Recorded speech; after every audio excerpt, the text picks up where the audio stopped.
Hey, y'all, and welcome to day 52 of the WSOP and the fourth annual WSOP and All Vegas Poker Daily Spaces coverage.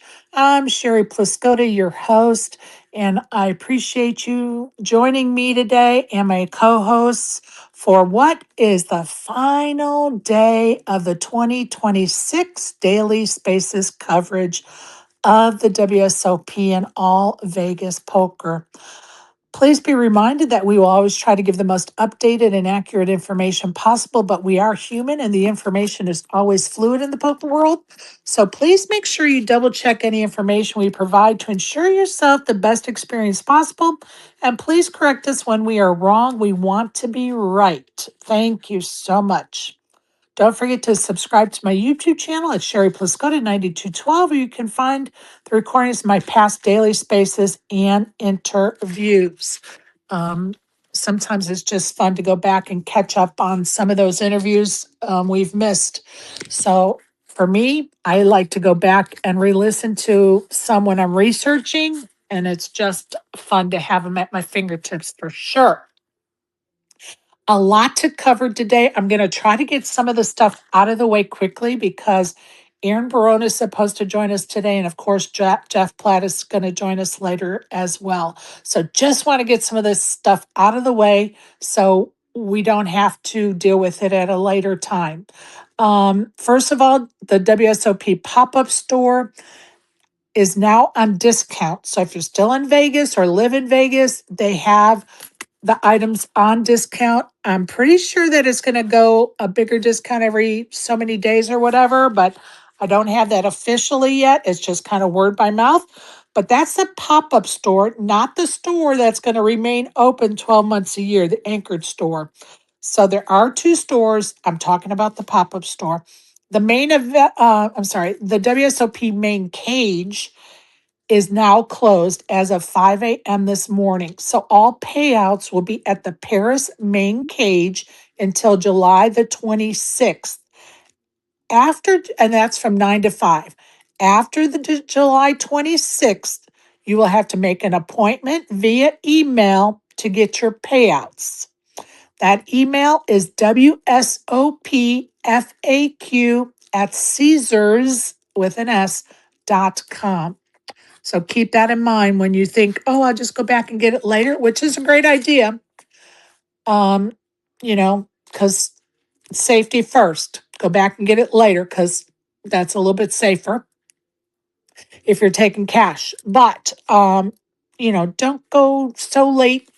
Don't wait so long that you have to email about it. I mean, you're just creating pain in the neck for yourself. So also, I just want to take a look around town as far as the Vegas poker. I'm just going to read some times and places that are having poker today. Please refer to Poker Atlas and the Bravo apps to get all the details. So 10 a.m., Caesars and South Point have tournaments. 11 a.m., Horseshoe. And the WSOP circuit at Horseshoe both have tournaments. At 11 o'clock, also at Red Rocks, Orleans, Venetian, MGM Grand all have tournaments. At 12 p.m., the Wynn, Green Valley River, Westgate, Mandalay Bay have tournaments. At 2 p.m., Caesars, Horseshoe, South Point have tournaments. 3 p.m., Westgate. 4 p.m., Orleans, Venetian have tournaments. 5 p.m., Westgate. 6 p.m., Caesars, Horseshoe, Red Rocks. And yes, there's some into the evening. Please check those apps to figure out what they are and all the details of what they're offering. Don't forget to check for add-ons, people. Can't tell you how many times people will DM me, oh, I didn't know there were add-ons. Yeah, check the apps, verify. If you pick out a tournament or a place, look at all the details on the app. So just wanted to get those few things out of the way and we can, bring up whatever as time goes on. Hey, Aaron, how are you?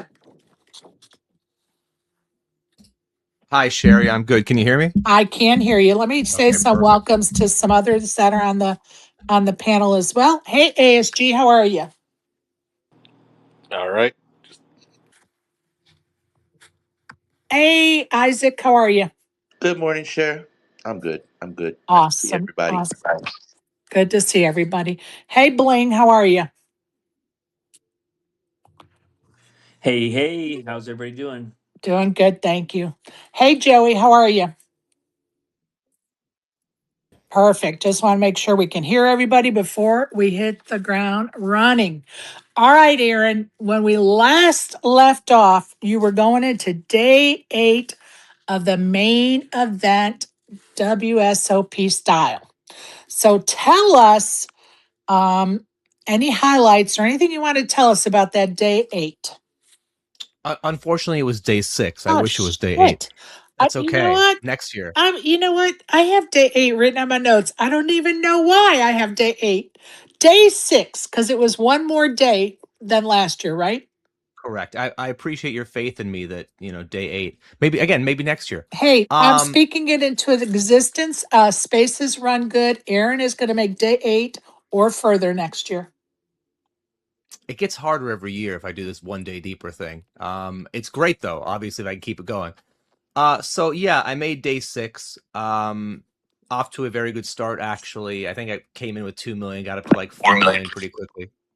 And yeah, like there were ups and downs throughout the day, but towards the end of the day, I was moved to the feature table, and that was a seat right between a former main event champion, Hussein Ensan, and Sean Deeb. And I know there's a lot of Sean Deeb discussion and discourse out there right now, and he also has a reputation for being like a little bit, I guess, prickly is what I'll say. And when I get to the table, he's the first person to greet me, and he says to me, "I don't think we've met before, have we?"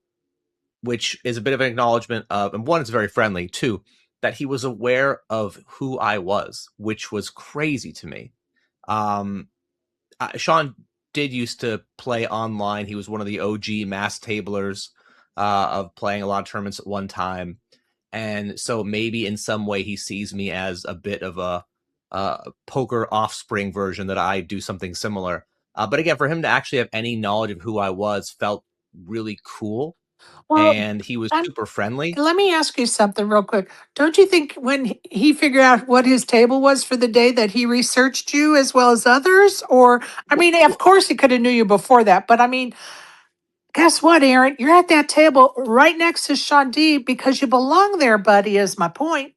Well, I did pay the $10,000, and so that does give me entry to the table. But I got there only at like level 3, so he'd play with his table all day, and I was one of the last people to show up, right? Because they were balancing tables, and you can't have your phones at the table. So I actually don't think he was aware that I was coming to the table until I showed up. Love it.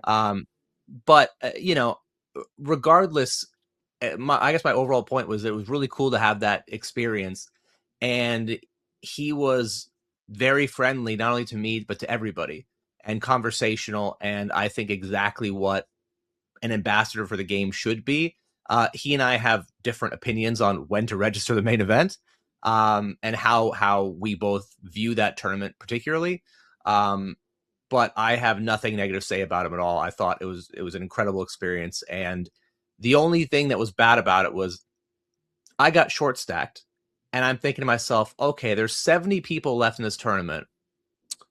At worst, absolute worst, I am the second or third best in this field when it comes down to 10 to 15 big blind shoving ranges. You know who's number 1? Maybe Sean Deeb. Like, Sean Deeb is the worst player to have on my left in that point, Right. from a tactical standpoint, but it was an incredible experience nonetheless. I love it. I love it. And my point is that don't sell yourself short. These people know who the hell you are. And you're at that poker table just like they are, Aaron. Don't ever forget that. You are at the same poker table because you belong there, buddy. I did belong there almost through the entire day. Unfortunately, I did bust at the end of the day, and that people always say that like the day you bust the main event is like the saddest day of the year. And every year I hear it. The last 4 years I've experienced it. Right. And the next year comes up and I'm like, I don't think I'll feel the same way. Even each of the last couple days when I would wake up and I would go down to play, I would think this could be it. it's been a great ride. I won't be disappointed. And then when it ends, you are a little disappointed. And for me, it was a unique experience because when I'm in the main, when I'm playing, especially when you're on feature table, there's so many people around. There's lights, there's Oh, just aura and feeling and just like excitement in the air. But it felt like, when I busted, the room went from being at least feeling so full to feeling so empty. And part of that was because it's towards the end of the night. It's day 6 of the main. The room is more empty than it was before. People are going home. But it was such a flip in terms of how it felt. But that feeling, that disappointment dissipated over time, thankfully. And I look back on it now and I'm still obviously very, very happy for the experience and the fact that they end up paying me $125,000 to be there. whoop. And, I'm sure that flip of feelings has to do with I never want to have this end. Like, this is so fun. Who the hell wants this to end? Nobody. What a great run, Aaron. I am so proud of you. And it has been fun speaking with you every day as you prepared to go into battle and giving us some insight of where your head is, what you're doing, what you prepare when you're ready to leave. I just appreciate you doing that for my listeners, for me. It's important for sure. Go ahead, Bling. Well, I'm so grateful that I even am able to talk to you, Aaron, and that you're a hero to me as much as like 25 years ago when Sean was a hero to me, because I used to look up to Sean Deeb as the legend because he could mass multi-table the 180 mans, the stuff that I was doing, and also the tournaments, of course, and his legacy. But I mean, just the way you describe it and the fact that a lot of us here are a big fan of yours, I just commend you for everything. I wish you nothing but the best. I think you're a top-notch mensch and ambassador for poker, and we love you. So kudos, sir. Thank you very much. My mom will be really happy to hear the word mensch. She's visiting me next week, and I'll tell her this specifically, and that'll make her smile. Yeah, and I think I have the benefit of, because I play live less frequently, where it is still feels like a Christmas morning kind of feeling when I get to play. And to Sherry's point as well, like it was fun. Like even the days where it was tough, it was fun. Um, and a huge part of that for me is the people around. Like you would see somebody day one in a tournament, and you might bust that tournament, but then 3 days later you see them in the hallway. And even if you didn't really have a deep conversation with that person, seeing them again kind of felt like, seeing a friend from the past. And, obviously you're not going to get along with everybody at your table all the time. Like people are different. But it just has that sort of magical feel to it throughout the series. And I'm grateful I got to spend so much time doing it. So fun. What is, first of all, tell us about the last hand you played. Oh, okay. The last hand I played, we are 65 left. I have king, queen in the big blind, and I have 10 big blinds left. It gets folded to the button who raises, and it's a pretty clear get the rest of the money in one way or another. And we do that. He calls with ace 10, and we don't hit, and that's really it. But honestly, on that whole feature table, we had pretty much no hands. Just a bunch of really bad hands. And it's one of these situations where if you don't believe me, you can go back and look. Like they have Of the course, coverage of of it, course. of me getting jack threes and 10-4s. But the thing I will always be proud of from that feature table is one of the times where I end up getting a decent hand. I have top pair three ways with Enson and DJ Sharma. I'm able to just to fold the river correctly. And Nick Schulman on commentary basically says what a great fold it is. And so if I'd paid $10,000 just like for a cameo from Nick Schulman to say I made a great fold, that might have been worth it. So I have definitely clipped that and saved it for my own socials. I And love I'll it. be watching it over and over again. I love it. Okay, now that day 6 is complete for you, what did it look like from that point forward? When did you go home? What, did you have to stay and wait overnight, or what happened? So the time I think it was like 9:30 p.m. when I busted, and there are no more flights to Vancouver at that point. Right, So I had to go home the next day, and I had messaged my wife, and she was going to do it from the computer and book me a flight, and we figured that out. I had like an hour and a half of exit interviews at that point after 9:30, right, and I still had to go to the cage and get the money and figure that stuff out. So I really didn't get to bed till like 12:30.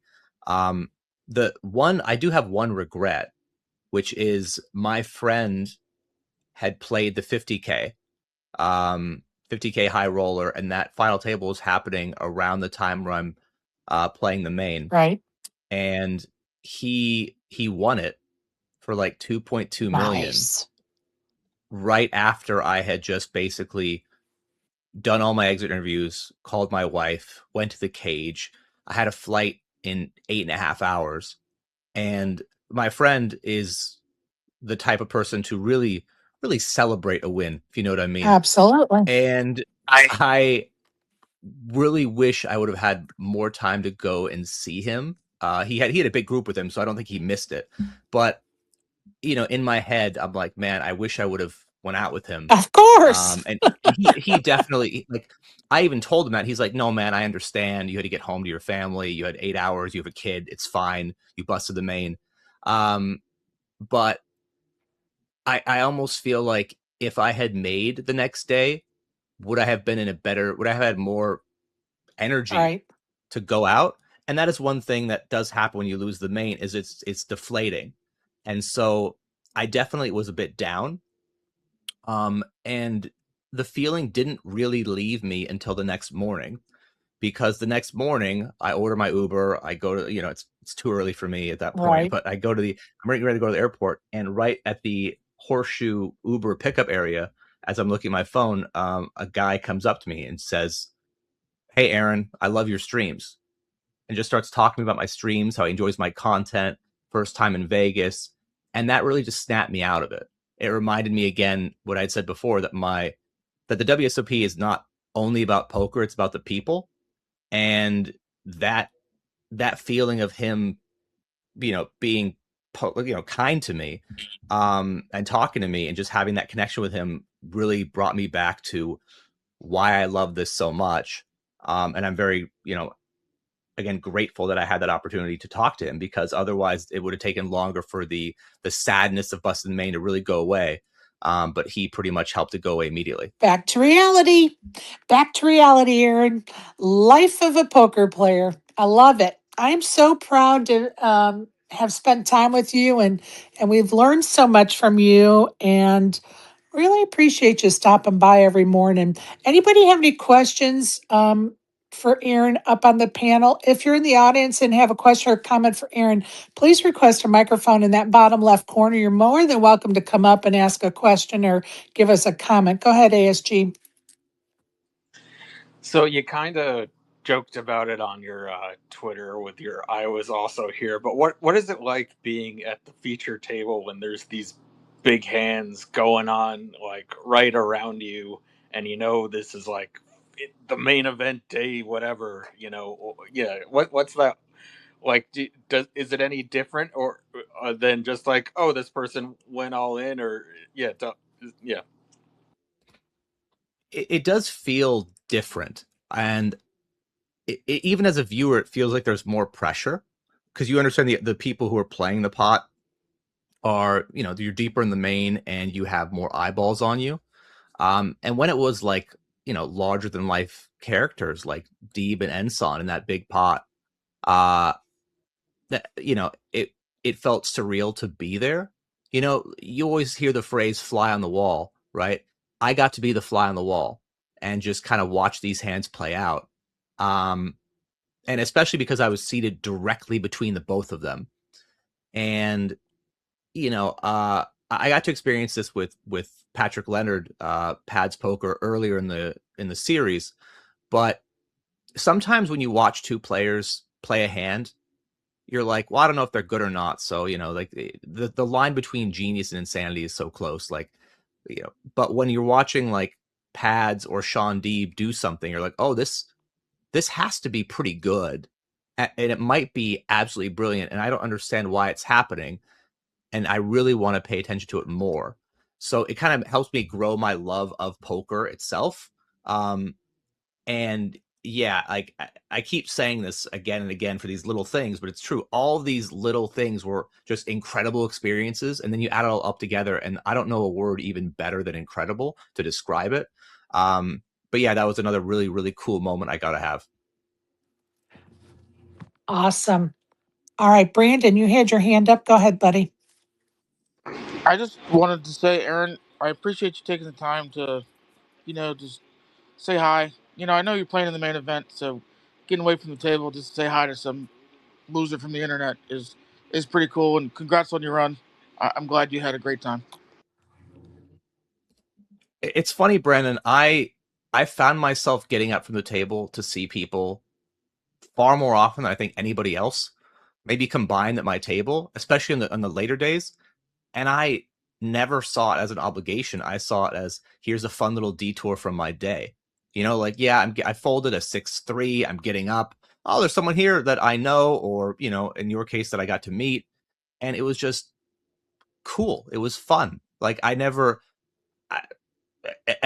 if I didn't want to do it, I probably wouldn't have told people to come to my table. So for me, it was something I enjoyed doing, and I'm glad you came down. I'm glad I got a chance to meet you. Yeah, so thank you very much. Isn't it amazing how short Brandon is? Go ahead, Joey. You had a question. Okay, Sherry. Oh, so Aaron, like when people are on the feature table, you can't tell what table number or chip count they are on the app. And I knew you were on the feature table, and I'm going to show you how much you belong. So you don't know this about me, but I am mostly blind in one. I'm completely blind in one eye, almost blind in the other eye. I read more of energies and auras, like in big fields.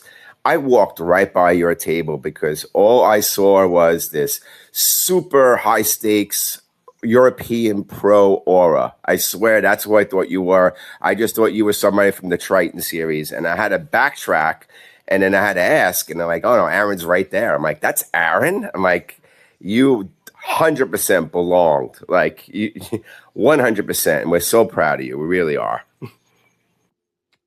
Thank you very much. I've been told, in this very complimentary way, that I was an honorary Brazilian because I was so aggressive. But now having the European high stakes aura, I mean, I feel like you combine those things, and I'm pretty unstoppable. Let's go. I love it. Okay, so what's next on the agenda, sir? We going on vacation? We going to Disney? Isn't that the commercial here? I just finished the 6th day of the main event, and we're going to Disney. I see that commercial. What are we doing next, buddy? I think you have to win. I think if you win, like if, in sporting events, if you get like 5th, they don't let you get into Disneyland for free. You have to pay the admission.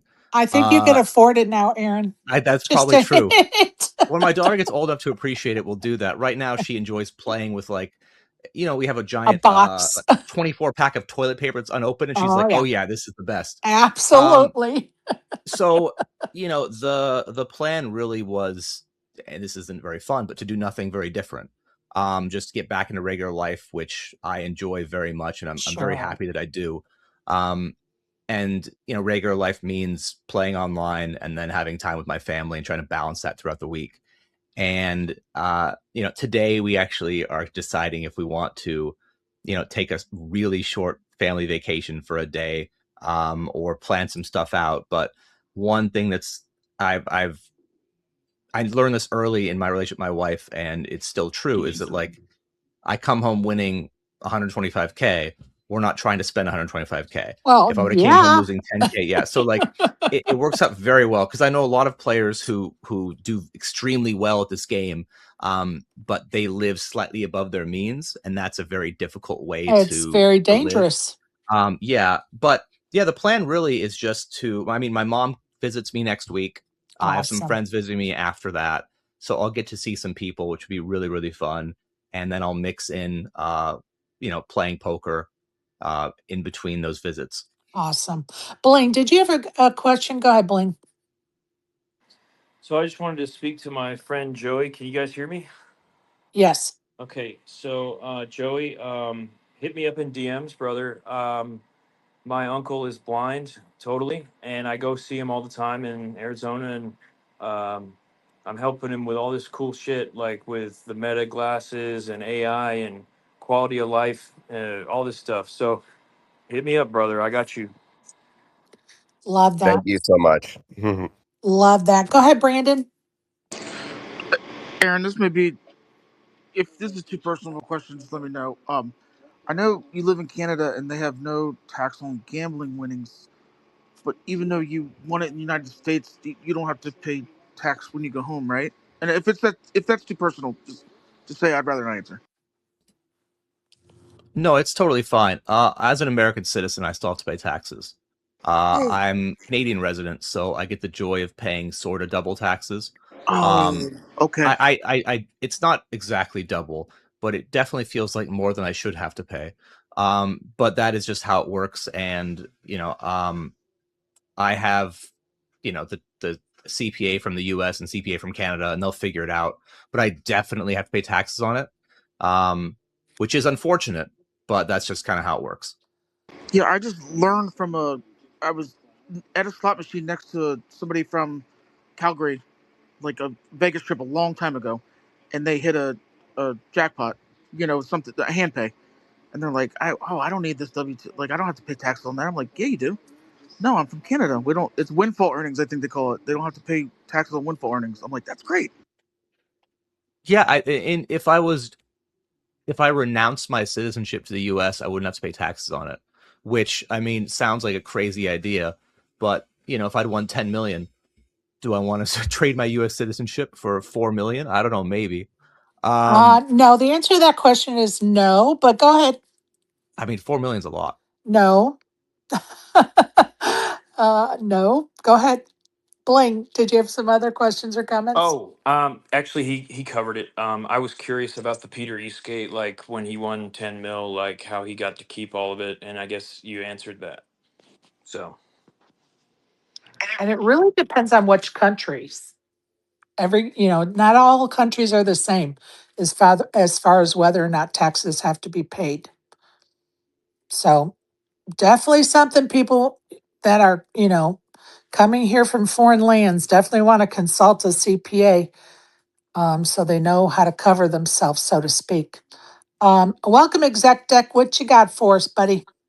Hey guys, just wanted to drop in and say hi and say thanks for the space and sharing your story, Aaron. Super excited for you. Super proud of you, man. What a great time that looked like. And I just wanted to come out. Can we revolt against this taxes BS? I mean, we all paid our income taxes to get into the thing, and we're sharing our own money. They double tax. Come on. Triple Oh, tax, triple I tax. know. Come on, people. Let's revolt. Anyways, hope everybody's having a great day. Appreciate you guys all. Side note, what did the doctors say, sir? Side note. I got some amazing news yesterday. I've got a great orthopedic guy, and I am going in for a procedure tomorrow, which I am praying is gonna, at least temporarily fix me and hold off some more invasive procedures, hopefully for some time. So super stoked about that. I'm super Yeah. excited and just kind of one more day to get through here. So thanks for asking, though. Absolutely. I'm glad to hear that good news. And for Yeah. those that are keeping track, Exec Deck is of the taller nature, unlike Brandon, who is of the shorter nature. He he is very tall, actually. I can confirm. Yes. Did you have a question, Brandon? Oh, I was just gonna ask Aaron one more question. I'm sorry to keep bugging you. Are you gonna get an updated Hand and Mob T-shirt for next summer? I feel like the Hended Mob t-shirt number, there's not a number that actually makes it, like, wearing the shirt, if I have 100K, 180K winnings, it's this weird area where people are like, is he bragging about it? Is he not bragging? But then if it gets up really high, let's say I won 12 million, now am I just kind of a jerk? Like, I don't know if there's a number where it makes the shirt as good. I Okay. do think I might actually use the old graphic and just put some sort of, I don't know, some sort of sign over the Okay. top that shows it's redacted or edited. Okay. Let me just tell you what popped in my head. Do the original shirt and just put a line through the number there and then put a new number. And then when that number changes, you put a line through that number and put a new number. Like, I think that would send the point home without, I mean, I don't think you would feel any way about like differently about it. You know what I'm saying? Weird Yeah, about I it. think using the old number and then crossing out and just writing the word more, Or would that. be something that would work. Yeah, or that.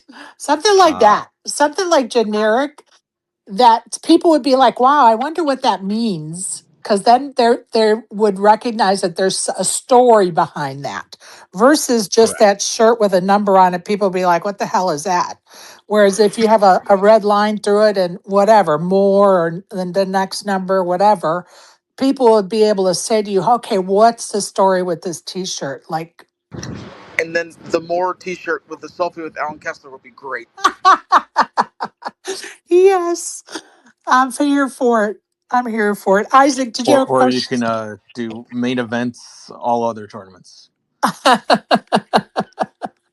love it. All right, Isaac, did you have a question or comment? No. Just love hearing all the story. That's hella dope. I saw that, Aaron. What you did 3 tournaments and we're like plus 125K. Amazing, bro. Amazing. Thank you, man. It really helps if your biggest tournament, you do very well in it. Pro tip to everybody out there: your highest buy-in tournament, make sure to crush that one, and then you can just dust off the 600, which is what I did. Oh my God, that's hilarious. Speaking of which, did you see Sean Deeb's tweet from earlier today or last night? You know, About his profitability. Yeah, with his 100 whatever amount of buy-ins and profit because of his 3 caches. well, and I'm so happy he posted that spreadsheet because people are, a lot of people are bringing it up about the Hall of Fame. Shouldn't they be winning um, players? And, how much in debt are they going chasing these points? Blah, blah, blah, blah, blah, blah. And, he just, proved him wrong. Hey, he's up nearly 90,000 for the summer. He's a winning player this summer. So he kind of shut up the critics, didn't he? I also think if he wasn't up for the summer, it doesn't mean that he didn't play really well, Right.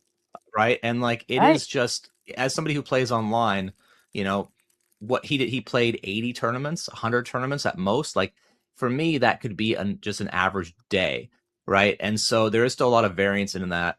And if we're going to start now saying, well, if you didn't have a winning summer or a winning series or a winning day, like somehow that invalidates your entire career. Again, like a lot of these guys who, I mean, you'd like to think people who make the Hall of Fame, they do it on the entire history of their career. And everyone, is going to have a downswing. No one's going to win every single day or series. I saw something about another pro who claimed to like not have a losing WSOP for 20 years. And I'm like, yeah, that's probably not true. So again, we do need to normalize the fact that people are going to lose in this game, Right. especially even winning players over a short term or even a medium term. I was kind of impressed that he didn't have a lot of rebuys. I was like, I wow. think that, yeah, that maybe that just allows him to play more tournaments. I will say his ability to rebound from one tournament to the next and just go right to the cage and buy in, or, the, I guess, virtual cage is something that's pretty commendable. A lot of people can't do that, and they have a little bit of a funeral for their own tournament. Yeah, they're So props to him. too emotionally involved. Like to him, it's a job. Like on to the next one. He's not emotionally like connected to the last one. And that's when people can get to that point with their game, it's going to be a much more enjoyable game for them. Aaron is so hilarious. Glad I could help you get those ladders. The first comment under Sean Deep's post. That's hilarious. Sean and I at the table were talking quite a bit, and he, it was the first time that I think my wife has ever watched me play poker before, because when she's home, she says, why would I watch your stream when I've just heard it in the other room? I'm living 5 minutes in the future. I don't want to rewatch the past. And hey, that's fair. So she was watching at home, and I was basically telling Sean that, she's sitting in front of the TV and just, fist pumping for every ladder. He's like, my wife does that too. So we had a really nice, connection about that. So yeah, my bust out got Sean a little bit of extra money. Happy to make him profitable. It's the least I can do. I love it. And That's so funny. That's hilarious. speaking of Sean Deeb, he took over the number one position in the Player of the Year points, and of course, there's a lot of poker to be had still with the Paradise in December. Deeb is in first place with 3,410 points. Kahara has moved up to second place with his deep run yesterday, and he has 3,388 points. Alex Foxen has 3,381 points. So only a 7 point difference between second and third place. Then Liberto has 2828 and REA has 2750. So still a lot of poker to be played and points to be had. So, that's going to come down to the wire in December for sure, folks. Love it. I love that it's such a close race. It makes it a better competition than it being a blowout. Aaron, is there anything else you'd like to, tell us about your experience or share with us, or words of wisdom you'd like to give us? Well, I felt like I'd played this entire WSOP series on like an expert level mode. I had very, very difficult tables, including some notable names that we mentioned. Former main event champion Hossein Ensan, Sean Deeb, Patrick Leonard, who is a well-known online crusher. And, I'm proud of how I handled myself professionally, like at the table, as a player.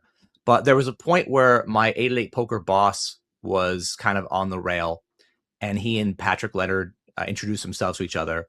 And later I heard that my boss saw Patrick Leonard in the hallway, and they had chatted, and Pad said something to the effect of, I didn't know Aaron before, but now we're friends.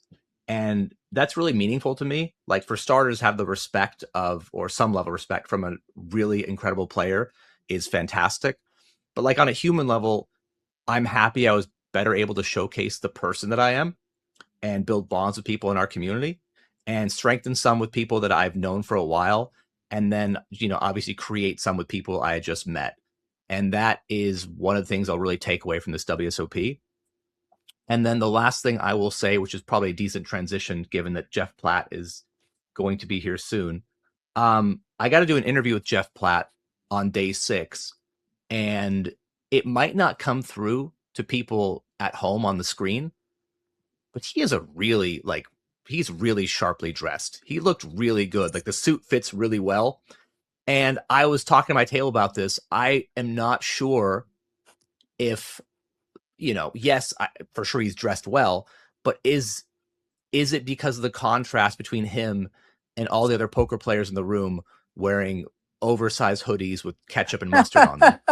So again, I might be tricked a little bit. My brain might be wrong, but I do think he's dressed really well, and be sure to bring that up with him, because next time I talk to him on an interview, I'm going to bring it up to him, so he needs to be ready. Well, he definitely is a sharp dressed guy, and I'm not so sure he isn't second to none to that Sean McCormick down there when he has his blue suit coat on and in his famous picture here around Spaces. But we definitely know that Jeff Platt is a well dressed man for sure. And he probably smells really good too, because, WSOP doesn't have a lot of people that take showers at it. So anytime we could, be near somebody that's not only dressed well, but smells good because they've actually taken a shower, we as players appreciate it.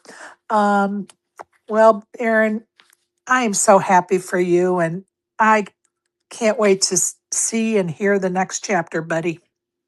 Thank you very much. It was a pleasure coming on here and talking to you guys about, my journey in this tournament, and really great meeting some of you, and just look forward to doing it all again next year.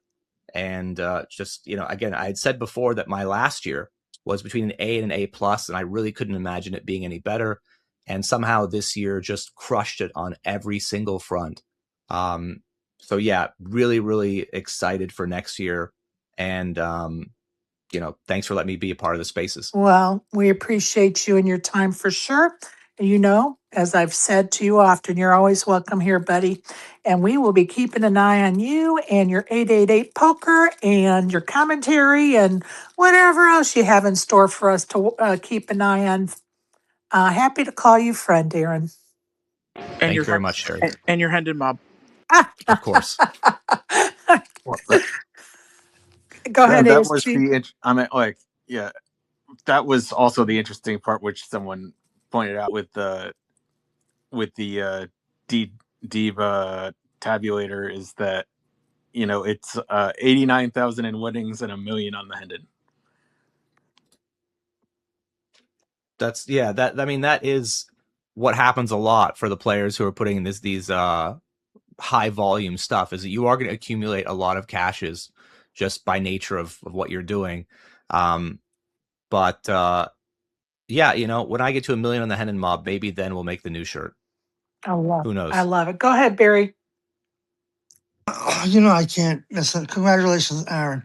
I can't miss an opportunity to throw a hatchet at Fat Deeb's neck. But the thing that jumped off the page was in the 50K he rebought, and he cashed for 88K.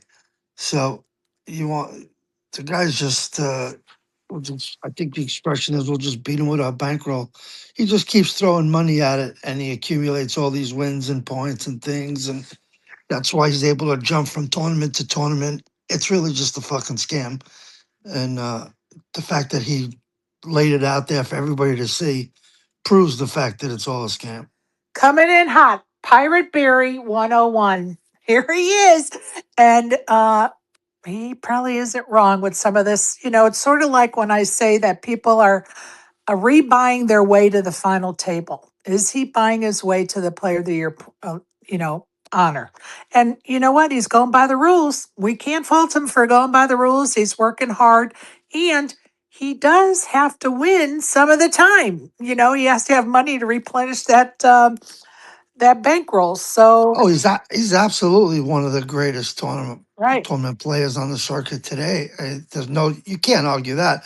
Like I said, as much as I want to throw a hatchet at his neck, the guy got to get credit. Just like people shitting all over Phil Hellmuth, the guy's still doing it after all these years. Finished second. I mean, I honestly felt bad for him, but you got to give these guys credit. They're absolutely. truly standing the test of time. Absolutely. Could not agree more. And, we always love when Pirate Barry comes in hot. We always are going to have a smile on our face when Pirate Barry shows up and he's dishing it out hot. Love it. Thank you, Barry. Appreciate that. Oh, and for Brandon, since he was talking about the taxes, somebody mentioned, I want to make sure I had this right. Oh, if Sean Deeb finished 18th instead of 15th in the main event, his summer would conclude with 4,000 in pre-tax profit for a total tax bill of 11,000 under the new bill. Oh, the new 90% tax rule. Yeah. Oh, for the record, I do have to mention, Sean McCormick is a tall drink of water, right? And when Brandon meets up with Sean, he has to bring a step stool, but I'm just saying. That is true. He is a tall drink of water. He's a very good looking man. Yes. I'm sorry, Brandon. I got on the short jokes today. That's all right. It's fine. I've heard him all my life. I am short, very short. Oh, and he is a great sport about those jokes, and I appreciate that, Brandon, for sure. Just so folks know, I'm just teasing him, and he knows it. Oh, I know. 5'7", 5'8" on my tiptoes, though. I know I'm even taller than Brandon. I love it. I love it. Well, Aaron, is there anything else you wanted to talk about before we change subjects? Nope, I think that's it. I mean, I will say that in the beginning, we first started talking this series. First thing I talked about was registering from the start in these tournaments, and just the EV of the memories that you could get to create and having that experience. and mine would be a lot, maybe not a lot, but definitely not as fulfilling if I didn't play from the start. And so just recommend everyone to play from registration. If you enjoy playing poker and you enjoy being around people and making bonds and making memories, like the value that outweighs the potential ICM value of buying indirectly to day two. I love that. And Also, I Well, saw one player of the final table was from day 2 ABC. None were from 2D. oh, I appreciate that. Before you kick off the space, Aaron, was there something you wanted to tell Jeff about his suits or something? Yeah, Jeff, I was wondering if I really can't figure out in my head exactly, but are you really, really well dressed, or are the rest of us really, really poorly dressed? That is quite the question. Might have to start the spaces with a no comment. It could be my only comment of the day. Don't want to offend the flurry of poker players there, man. It's not going to be a puff piece here, Jeff. Only hard-hitting questions. That's right. That's right. That's right. I mean, some of you guys do help me perhaps look a little better than I actually do. You know, it's when you're just comparing yourself to some hoodies out Yeah, I there. feel like only Tony Dunst is competing. Now Tony Dunst, I mean that man is a competitor. He dresses well for sure. But I feel like it's getting better. It's not all just pajama clothes out there and at the WSOP. Well, we appreciate your efforts, Jeff, for sure. Thank you. And welcome, welcome. And Aaron, thank you for your time today. Appreciate you. And if you want to stick around, we'd love that if you can. And if not, it's okay. I've got to do some dad duty right now, but thank you very much for having me. It was great being here, not only today, but for the entire series. And yeah, thank you again. Really, really enjoyed it. And hopefully we get to do it all again next We're year. gonna do it Great run in the again. main, man. Great run. Thank you. We are going to do it again next year, Aaron, and appreciate you joining us on a daily basis for sure. And hug those babies, and wife, honey. And before we get knee deep with Jeff, Sean McCormick came up because I've been calling him out in the audience. So go ahead, Sean. I'm going to give you a chance. All good, all good. Can you guys hear me? I'm on some weird headphones here. Yes, Am I good? yes. Perfect. Just wanted to say what's up to everybody. Hey, Brandon. Hey, everybody. Hey, Aaron. Congrats on an awesome summer. And everybody else. Sherry, awesome with the spaces. Obviously, I try to get in here as much as possible. I'm loving all the positivity I'm seeing on the interwebs these days about poker. Couple of glaring stories, but overall, I think mostly positivity. And to my boy Jeff Platt over there, congrats on an amazing inaugural summer over there with the WSOP. Obviously, just because I'm a competing brand now doesn't mean I can't tip my cap to everything you guys do and what the WSOP does for the industry. So I do have to fly into meetings because that's the MGM way to throw me in meetings post summer to talk about all the successes we had. But my hat's off to you, Jeff, and everybody else. Just have a great rest of your summer. Love you all. Appreciate that, Sean. I feel like we're on the same team. You do outstanding work. Sherry, Sean, and I go back a ways by now, and I've always appreciated his not just his work ethic but passion for poker. I think it shows in the whole MGM team now. Absolutely. Could not agree with you more. Sean, thanks for stopping by, my friend, and keep up the good work. We appreciate you, Sean, for sure. Weasel. Brandon. Brandon. Jeff Platt, WSOP representative. I don't even remember what the hell your official title is. Remind me. It actually is Global Broadcast Talent, which is a pretty sick title. It is a sick title. And thank you for that reminder because, it's day 53 of coverage, day 52. Yeah. And, I'm thankful I can remember my name at this point, Jeff, honestly. Yeah, I trust me, sure. I get that. You've been going strong. It's been impressive. Yeah, well, I appreciate that. And not only me, but my team have worked hard all summer to bring these daily spaces. And, we've laughed, we've cried, we've answered questions, we've asked questions. And you know what? I wouldn't have it any other way. So That's what it's all about. I don't even know where to start. We started a list for you last week, Jeff, of things that came up that we were like, let's ask Jeff when he comes for the Let's do it. closeout.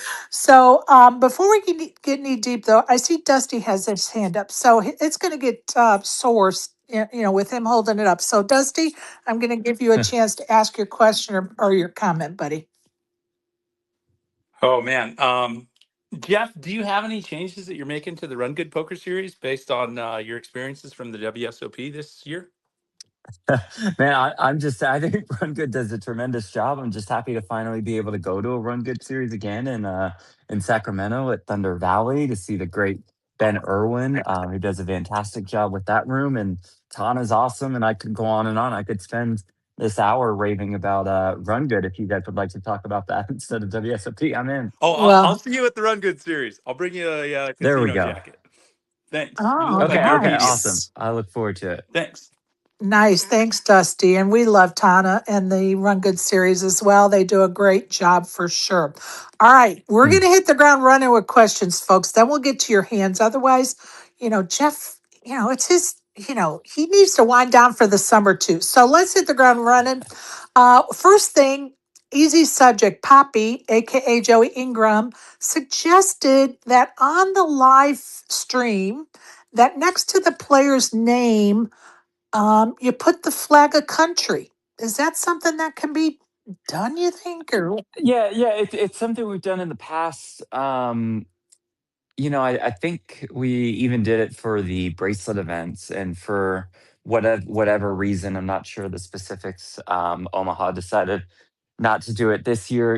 It sometimes gets a little tricky with the flags, and you don't have time to talk to a player, and the player gets up on feature, and you see on Hendon Mob that he or she is from Austria, but he actually wants the German flag, so you get the flags wrong a decent amount of the time, and maybe they thought if 5% of the time it's going to be an error, we would rather not have it. But I'm open to the idea. It is the World Series of Poker, so we want to represent that. I'm not sure if it's on their minds right, going into next year or not. right, got it.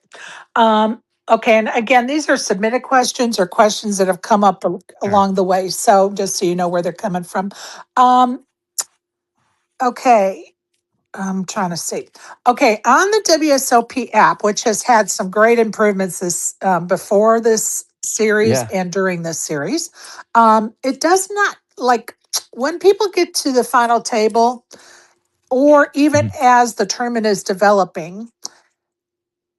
When they're on a featured table, there's like a little arrow button that comes up, and you can't see the player's name and who's Right. on the featured table. Are we going to be able to get that changed so we could see the people's names that, we're like, okay, there's 20 people left. Well, these people all have their names blocked out. Who are they?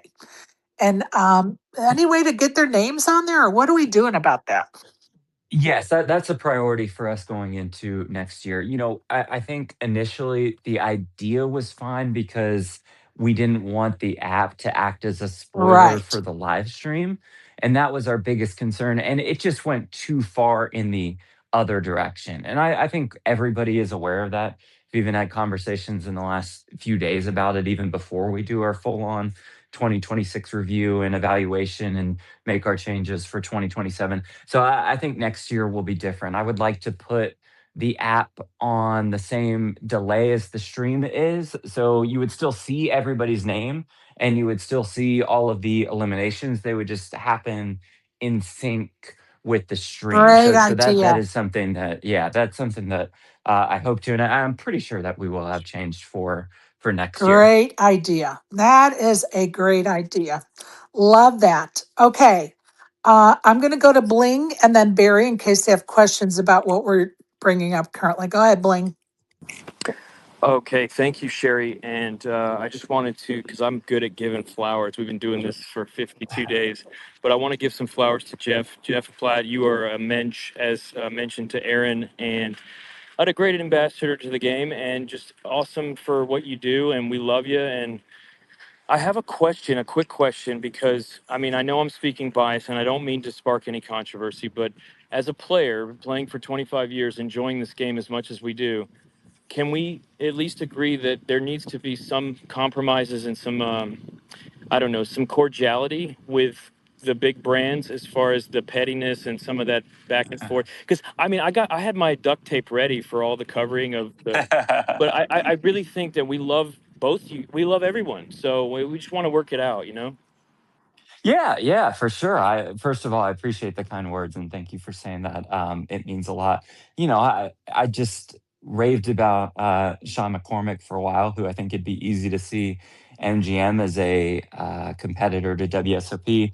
I interviewed Tony Dunst. He's a good friend of mine. We featured him heavily on our coverage, just like we would have Brad Owen or a Rampage or a Maria Konnikova from Poker Stars. I mean, this whole summer was not about blocking out competitors. If it was, then we wouldn't have allowed, Poker Stars logos or BetMGM logos, or we wouldn't have given Brad Owen a vlogger pass. We wouldn't have given Rampage a vlogger pass. So I get what you're saying on the pettiness, and sure, duct tape is an extreme measure to block out logos that are just not allowed for a variety of reasons.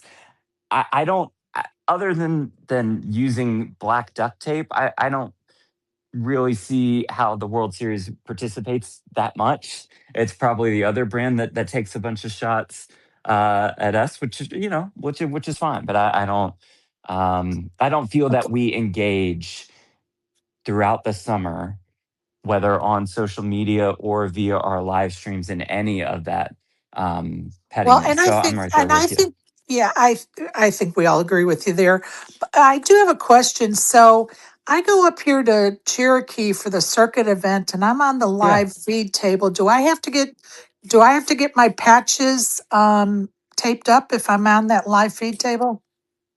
Is that going to be like No. all events now, or just at the No, WSO? and I mean, again, the only logos we would, cover are the ones that were not allowed this Right. summer at the WSOP. As far as circuit events go, that's a good question, Sherry. You probably have to. TJ would probably be your guy for Okay. that. I'm just not sure No how that worries. works. I I'm just guessing it happen. works the same as this summer.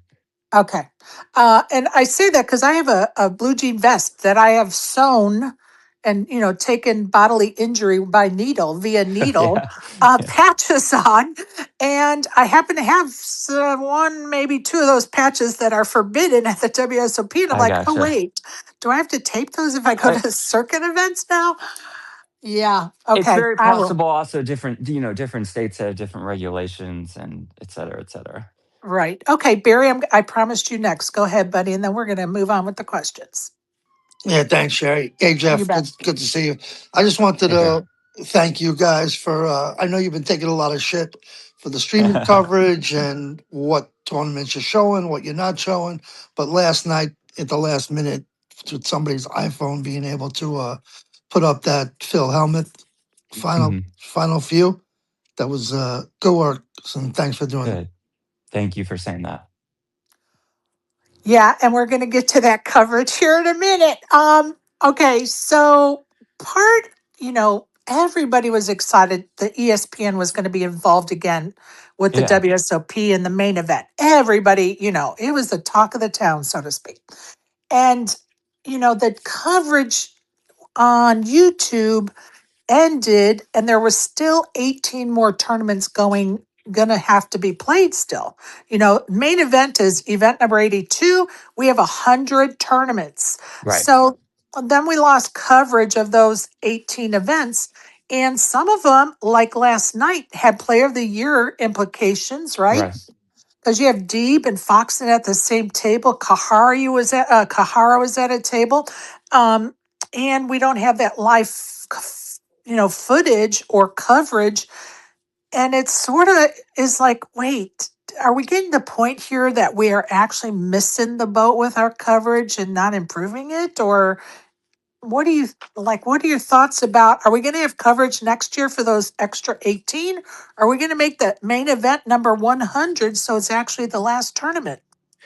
It's funny you say that. I really do like, you guys remember back in the day when the main event was the final tournament. And so like Yes. when this table was done, when they got down from 5 to 4 tables, that fifth table, it's gone. It's out the door. Yes. But I understand from a business perspective why Caesars and WSOP want and need to run post lims. You know, people in town for the main event, you want to capitalize on them. And if they're eliminated from the main, you want them to be able to jump in to different events. So I understand from a business perspective why post lim events are necessary. As far as coverage is concerned, let's split it into two different buckets, one being yesterday and then one being the other 18 events that we have on the docket post main event. For the one yesterday, what's happened in years past is when the World Series of Poker main event ends, like the final table, and then we've crowned a champion, all the other events end on the same day. So we had a hint of flexibility if a Helmuth made a final table, if a Foxen or Deeb Right.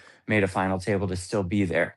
The way it worked this year with our delayed final table is the main event ended, and then we still had 2 days of World Series of Poker events after the main event was all said and done, at least until August. Now, Paris, where you guys know we had all of our streaming setups, Paris only goes as far as the main event goes.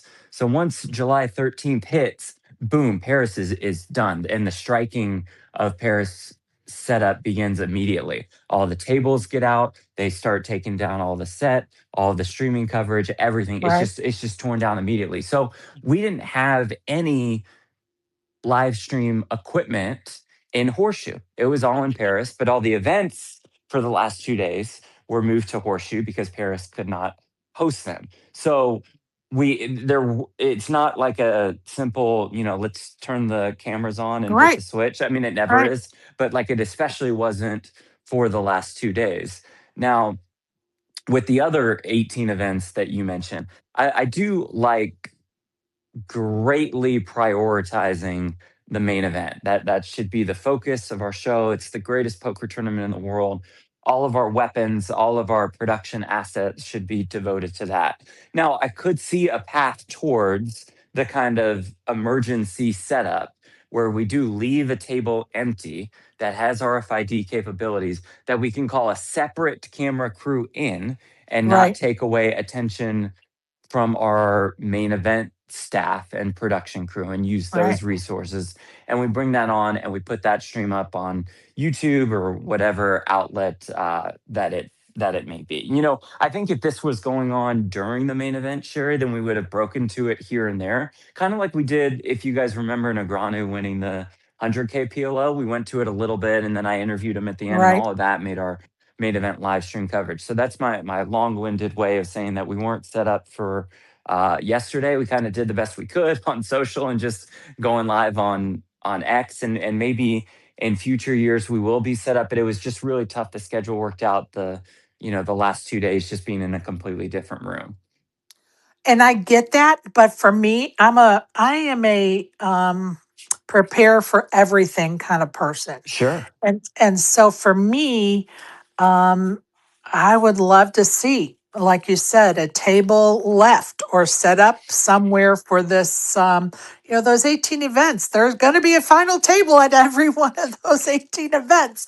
And I think those that make those final tables deserve that coverage as well. But I get it. I get the logistics. I get the tear down. I get it. But I also think that, when we try to look to improve, we have to look at every angle. And I Of think course. leaving out 18 events coverage on a final table, I just don't think that's the way to go. But Yeah, well, we want to improve too, and like we don't want Phil Hellmuth to win his 18th bracelet, like kind of off stream just on an iPhone while we're right. on social media. So this is taken into account going into next year for sure, and I think that you'll see a lot more coverage on our other events, our post slim events. Love it. And I'm going to tell you something. In the last couple of weeks, we here in Spaces were talking, and I made folks talk about the positives they have seen this year at the Great. WSOP because news travels fast, bad news travels faster, right? So the gossip Right. is the key to success, right? Nobody's going to deny that on social media. But we also like to focus on the positives, like the hiring of you and TJ, your willingness to go out to the parking lot to try to battle that, you know, um, a parking gate. And, there have been improvements, like the WSOP app has been improved. The Thunderdome is beautiful, and that Yeah. was so amazing. It was amazing. If somebody didn't like when they walked into that room, they have a problem and need their head examined. That's true. Quite So true. honestly, the addition to the Caesar Eats delivered to tables, the Anchor WSOP store, the Platinum Lounge, the GG Platinum Lounge. Yeah, it wasn't a poker.org lounge, but guess what? There was still a quiet space for players to go retreat Yeah. to. So, there were a lot of positives. And I don't ever want us to, not say that there weren't. Because even though we're discussing some things that we may see that need improvement, there was a lot right going on with the WSOP. And your commentary, your interviews around town, so to speak, around the tables. Bart, you are second to nobody in that field, Thank you. Jeff. Thank you. Very much Second to, appreciate the kind words. Thank you for and we saying that. love it. And love your sense of humor and what you bring to those interviews. And, even when you take a few shots for the team, we love it. I mean, we do. We absolutely love it. So don't ever think that we don't. But, now's our time to have these discussions with you in hopes that we get answers or we offer some viable solutions that we, from the player's perspective, would appreciate. So, one of the topics in the last week, of course, was shot clocks.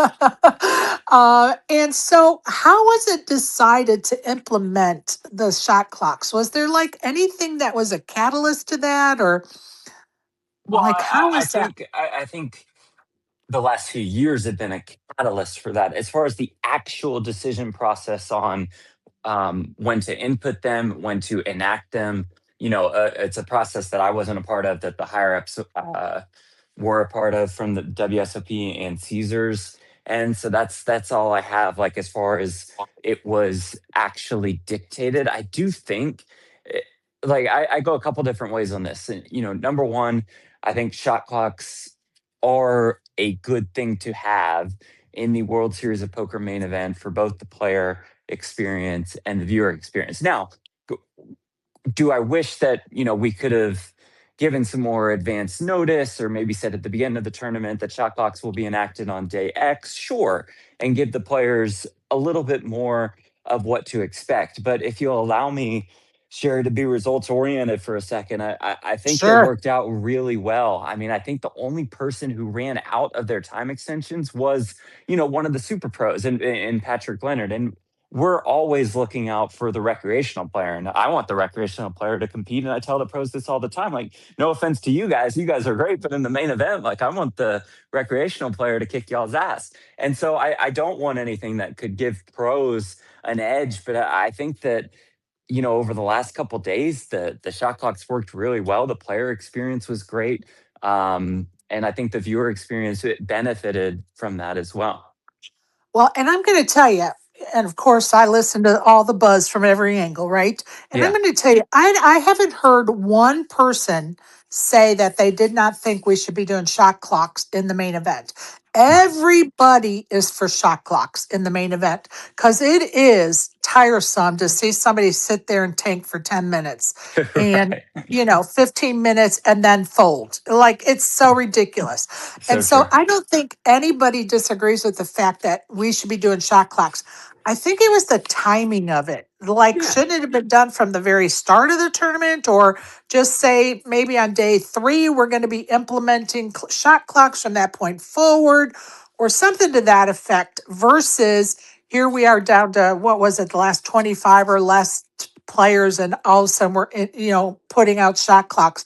And I think it was just the way it was done, with so few still remaining, that was really more the issue. Yeah, I think that's totally fair, the way it was done, and that's something that will be tweaked and improved upon for years to come, for sure.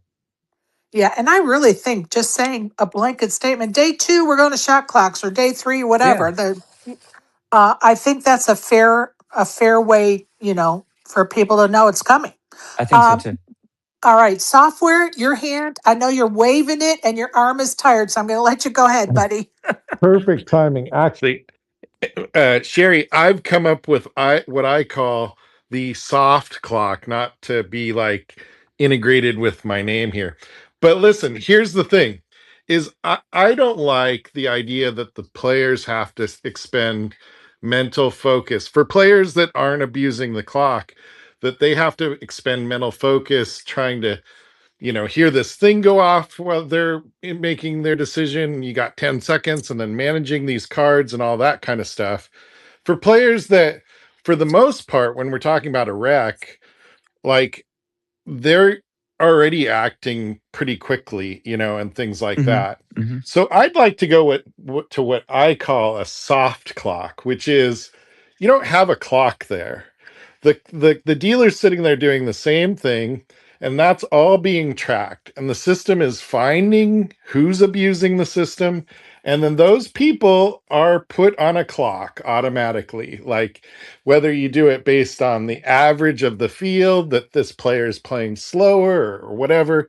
The process from the dealer perspective, from my understanding, is no different. They're sitting there, each player, they're sitting there putting, pushing whatever button they push that runs the current clock, but there's just no interruption to the player there. And I don't see any kind of negative to that. If there was certain stages that you wanted to switch back and forth or something, maybe, but like I just don't like the idea that, especially like what happened in the main. Again, I'm with Sherry, like so much good, don't take away Sure. from the fact that so much was done good. And it's fine, they made a better decision this year than in years past, right, where they just let somebody just completely abuse Right. the situation and felt like they had no control over it whatsoever. But I'd like to see people consider that. I haven't thought of a negative other than maybe you have a dealer that doesn't adhere to the thing, and maybe the one seat gets impacted more because the dealer kind of forgets until they get to the second or third seat. And I don't know, maybe there's some kind of adjustment that can be made there. But again, I don't think we're talking here about seconds. We're talking about people that are abusive, minutes and things like that, or entire tables that are playing Right. slower. And both of those could be tracked by the player, by the whole table, maybe some kind of adjustment made where I don't know, it almost puts you in a stance where you can put in hand for hand almost at any point, like how many hands each table has played. The only complexity gets to be, breaking tables and stuff like that. But I just don't like the idea that it almost feels like it's being put on the player to manage that whole thing instead of the tournament staff to be running the tournament and things like that. But All right, Jeff, what do you think of that suggestion? Yeah, I think it's a good suggestion. It's a little futuristic. I don't know if we can, pull that off now. It kind of reminds me of what Triton is doing now with their tempo clock, which is really cool. oh, These are things that are a little bit easier to incorporate with uh like smaller, smaller field events.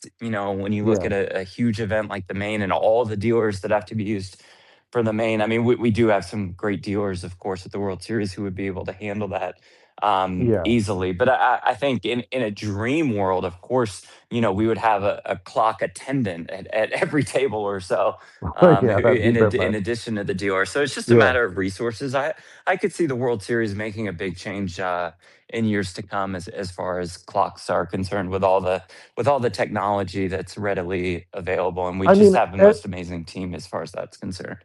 at the end, with 30 million on the line or 50 million dollars on the line, you Yeah, definitely could have somebody at each table sure, managing just the clock, sure. and doing that. But I do want to say before I go, the set this year was amazing. I'm not even sure we should be still calling it a Thunderdome. It seems much less than what it is. The visual lines from the desk where you guys were sitting Yeah, with this huge background, and just looks, it gives the the prominence that the event deserves, and all of that is great. Obviously, like I said, I think a minimal setup is probably something that you guys are already going to talk about and stuff like that for these kind of like throw in, and something happens at the last minute, but I don't want that to take away from the fact that even like I love how they put Norm and Lon in the spot that they're in, because I Yeah. think, I mean, a few years ago, not to knock it, but there were a lot of people saying, this is old school, and they didn't really like Lon and Norman, and I love the two guys. I think they're great, and I think I that love them too. yeah, and they fit in that spot better. And like I've told you, you revolutionized that whole job of being the sideline guy, and it was really a Oh, thank you. struggle for a long time, I think. But everybody, and specifically DW, I think he's like, there was like this gap, I think, between where where Nick Schulman is, and where DW was last year. Hmm. And I think DW has really stepped up his game too. Like, I think he's doing great, and everybody on there did a great job. So Well, thank you for anyway, your comments, Brian. Thanks. Brian, we appreciate Yeah, you. And thank I'm you. going to move on to Barry's had his hand up for a while. Yeah, two quick things. If there's ever going to be a shot clock implemented in Twitter Spaces, it'll be because of software, Brian. And number two, I saw a tweet how they were debating about the shot clock, whether it's good for the pros and bad for the Rex, and they were going back and forth. But as soon as they put the shot clock in, the next three guys that got knocked out were the pros. So Yeah, it was pretty funny. true. That is pretty funny. That is hilarious. Okay, Bling, go ahead, buddy. Well, everybody's spoken so eloquently. I just wanted to say, Jeff, echoing sentiments from Sherry and everyone, that the World Series Poker Live app is freaking awesome, and a game. Yeah, It's a thanks. game changer from people. We've been doing Agreed. Bravo and everything forever, and this is a game changer. Just thank you so much. You're welcome. I appreciate the kind words. I'll pass them on to our app team. It's just full with a bunch of rock stars. I got a sense of this at our first WSOP Paradise in the Bahamas. That was the first version of the app, and I knew that it would change. And I knew that once Nevada Gaming gave us the green lights, that it would just be almost like really a revolutionary game changer, like you said. So I'm happy to hear the great reviews, and to see no lines at tournament registration is a sight to behold. So we're happy with it, and there's a lot more to come. Okay, so since software recommended the soft clock, I think when he comes in to speak, this is going to be his cue. Here we go. His time is up. I love Just you, 10 software. No, seconds. Yeah. I'm just joking with you, buddy. Okay, we're going to move on with a few more of these questions that I have written down from the last week or so. There was a tweet that somebody put up that the table had bagged up to move. A player bagged their chips and then left the table without the bag. And supposedly, no one at the table, including the dealer, didn't know who the bag belonged to. My question is, how long is the data saved on the dealer's iPads, or how long is it stored for? And couldn't they just look up the player on the iPad? Uh, yeah, I don't know how long it's stored for, but you can do it like on the back end of the app, what that the tournament directors, the floors would have. I think you can do it like a seat history check. So if you click on a certain player, it'll say Sherry was sitting at table 26, seat 2, and before that she was at table 18, seat 4, and all of that. So I'm not sure the specific incident that you're referencing, but I Well, this is believe the more app like can if cover it. you're at 18 seat 4, can they figure out that it's you? Yeah. I mean, I think so. I think they should be able to. I don't know. Did that not happen? Uh, this was what's his name, Ruthless, tweeting. He said he wasn't able to get a follow up, but basically he said that, yeah, the bag was left at the previous table, and Hmm. when he left, he said that nobody seemed to be able to figure out whose bag it was.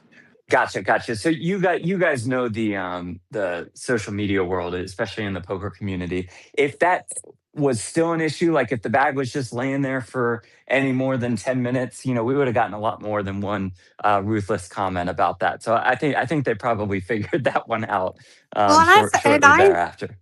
and I mentioned that I thought they probably stored the iPad information for a very long time, Yeah, for sure. and people disagreed with me, and I was like, "Come on, why would they even collect the data if they weren't storing the data?" So it may not be forever, but I think that there is, a 30-day, 60-day, 90-day, 1 year, whatever storage on that information.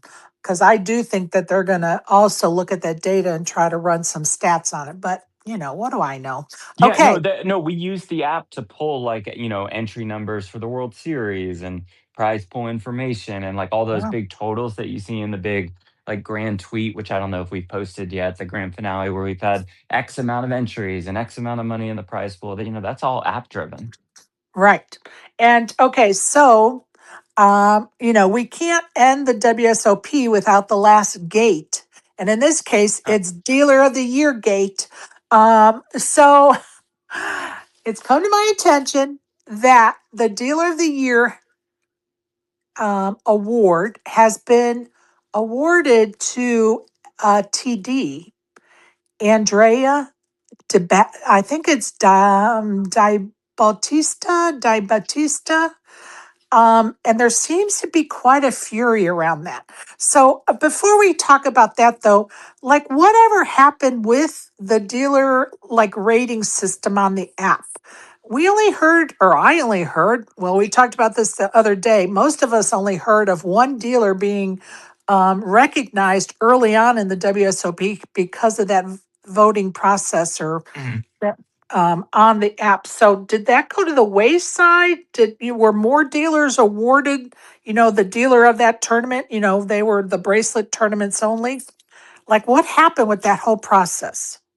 It worked, just like it did at the beginning of the series. I guess just the beginning of the series, it probably drew a little bit more attention. So every event had their first, second, and third, and those first, second, and third were awarded cash prizes. And I know a few dealers who won um, those event rewards. I don't know what the exact word for it Right. is, and a couple of them had got multiple titles to put on the resume, so multiple bonuses for a couple of them. So yeah, the app did what it was supposed to do as far as our dealer reward system on the dealer of the year thing that you mentioned.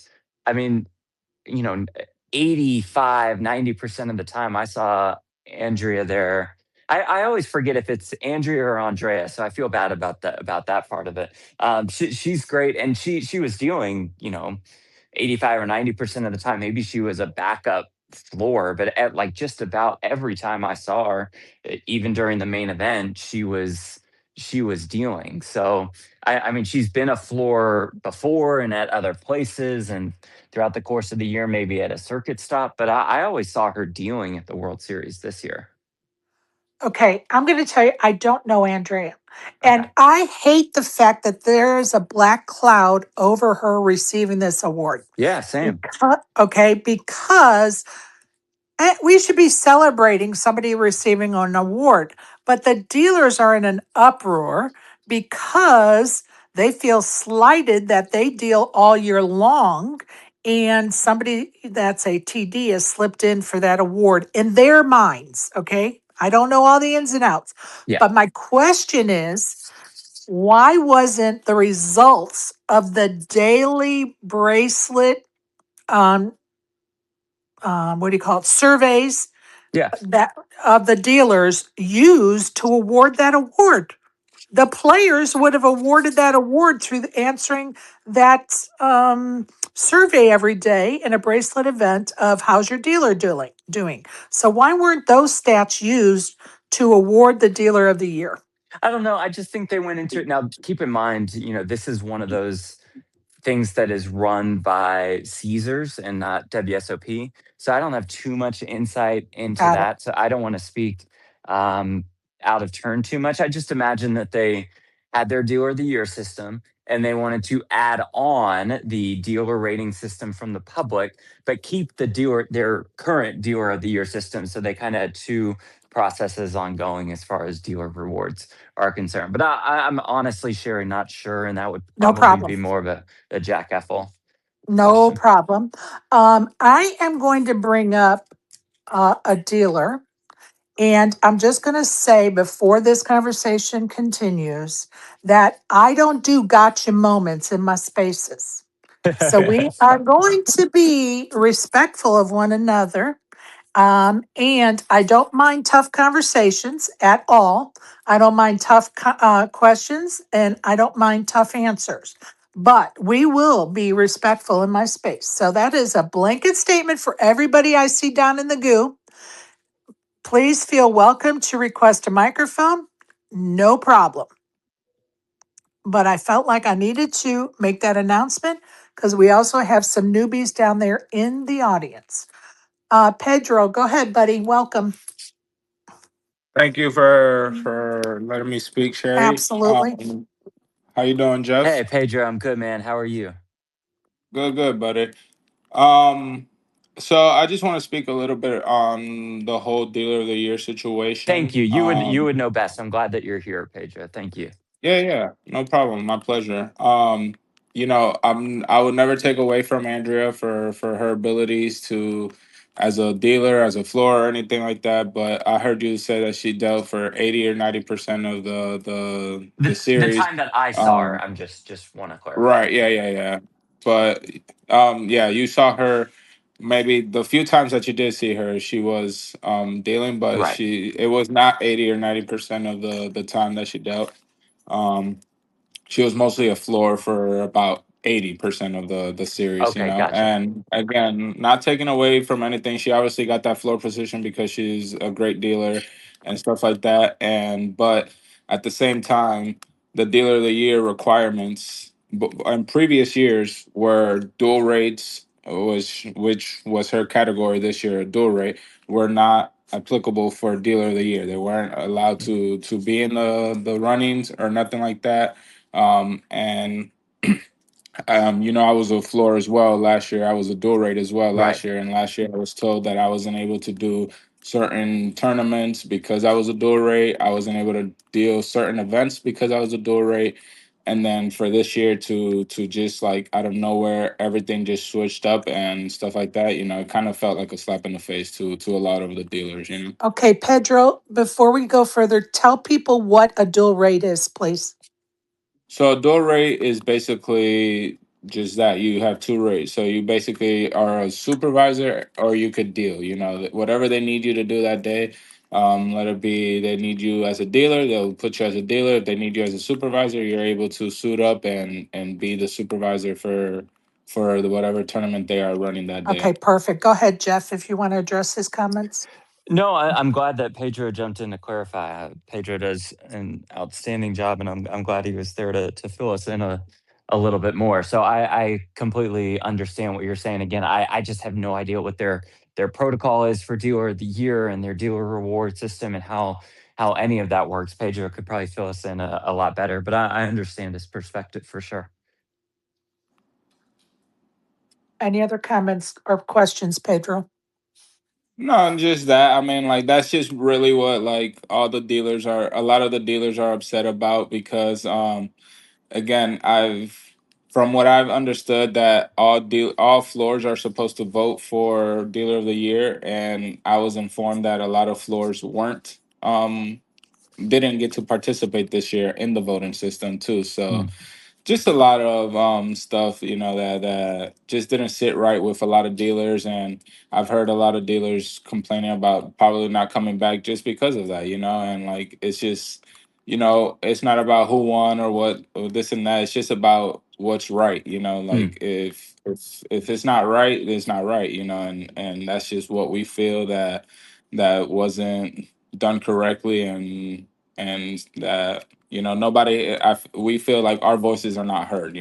Yeah, yeah, I can completely understand that, and all I can say, all I know what to say, and it's the truth is, hope you guys do come back next year. I think the World Series, and Sherry, you've probably seen this. We get a lot of criticism for the new dealers, for Right, like the early day ones, and you have to hire just an immense amount of dealers.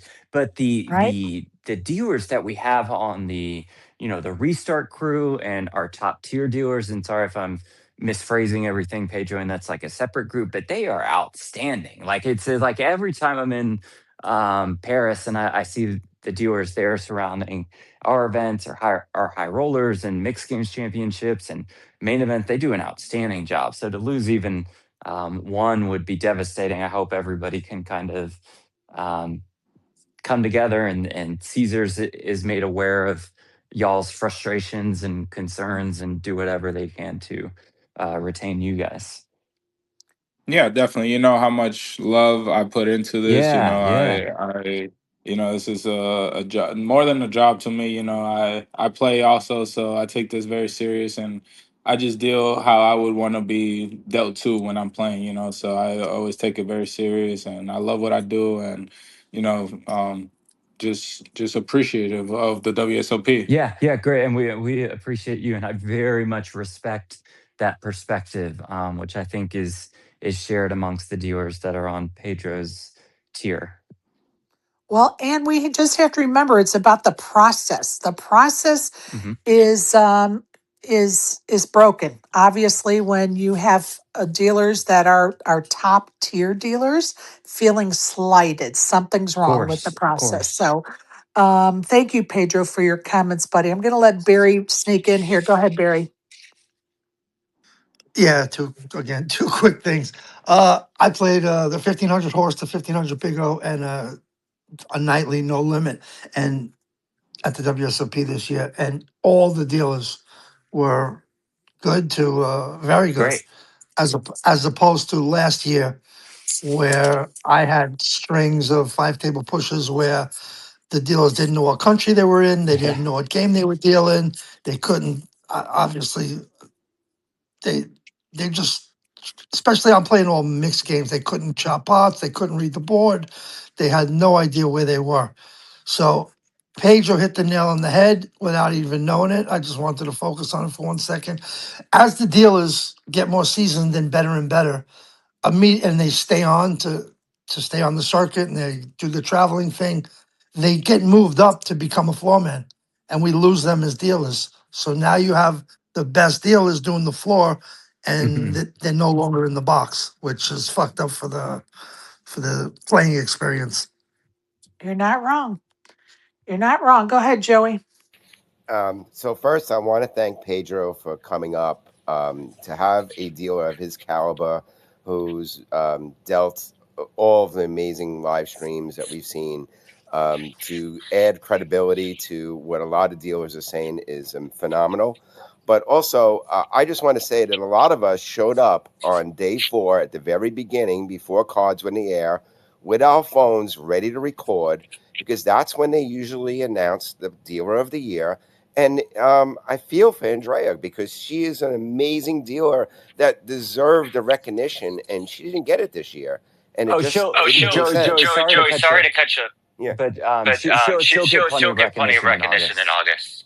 Okay. So, but if we had known that, then that would make more sense. It's like all Sure. these decisions are being made, that we don't know. And I'm glad that they will give it to her, like on national TV, and that's really awesome. But had we known, then we wouldn't have been there, to hear the deal of the year announce, shuffle up and. It's just, but thank you for clarifying a lot of what we were thinking. And Barry also is 100% right. Like, the best of the best should be promoted, but then we Yeah. lose those dealers. And um, as there's a lot of dealers out there who are amazing dealers that don't want to be promoted, and their life goals are deal of the year. And it's just they need clarity. That's all they need. Sure. This is what it is, and that's that. But that's all I had to say with that. And thank you, Jeff, for everything. We Oh, you got it, appreciate Joey. you. Thanks for saying that.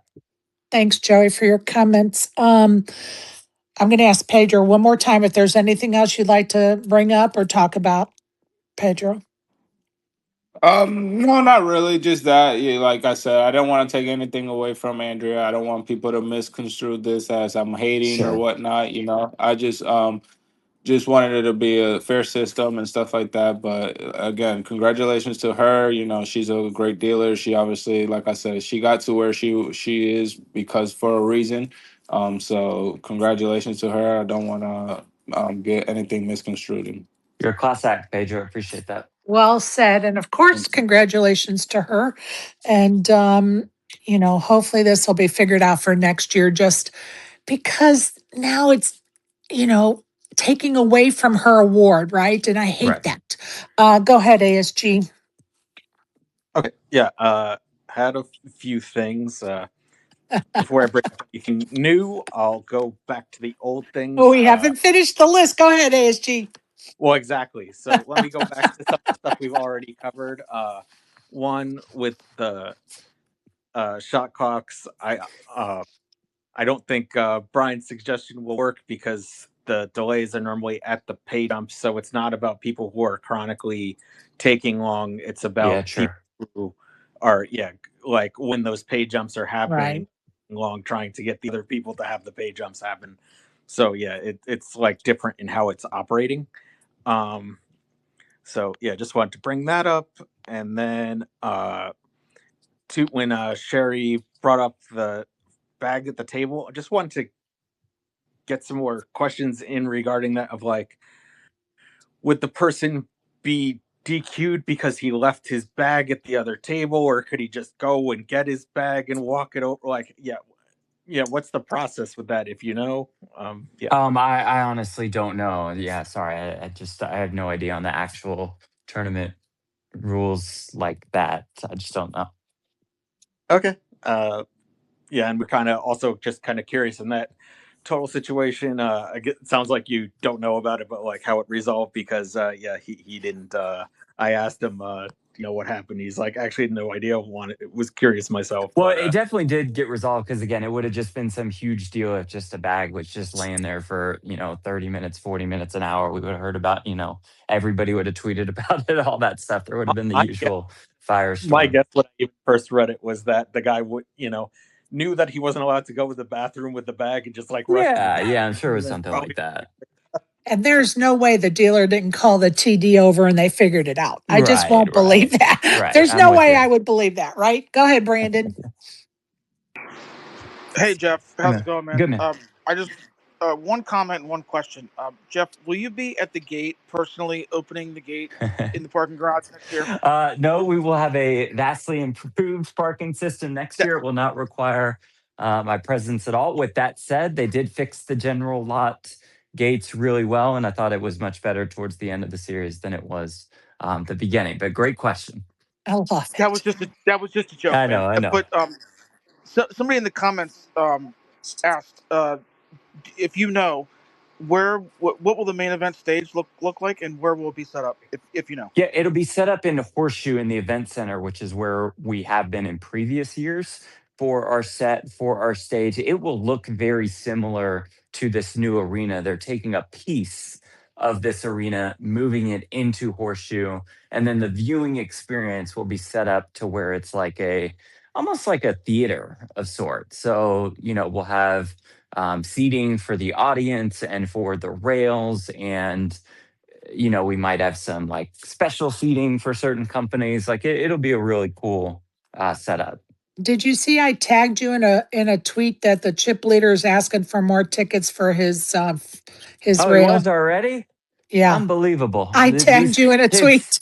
kids nowadays, they get these 22-year-olds just come in, they think they run the show.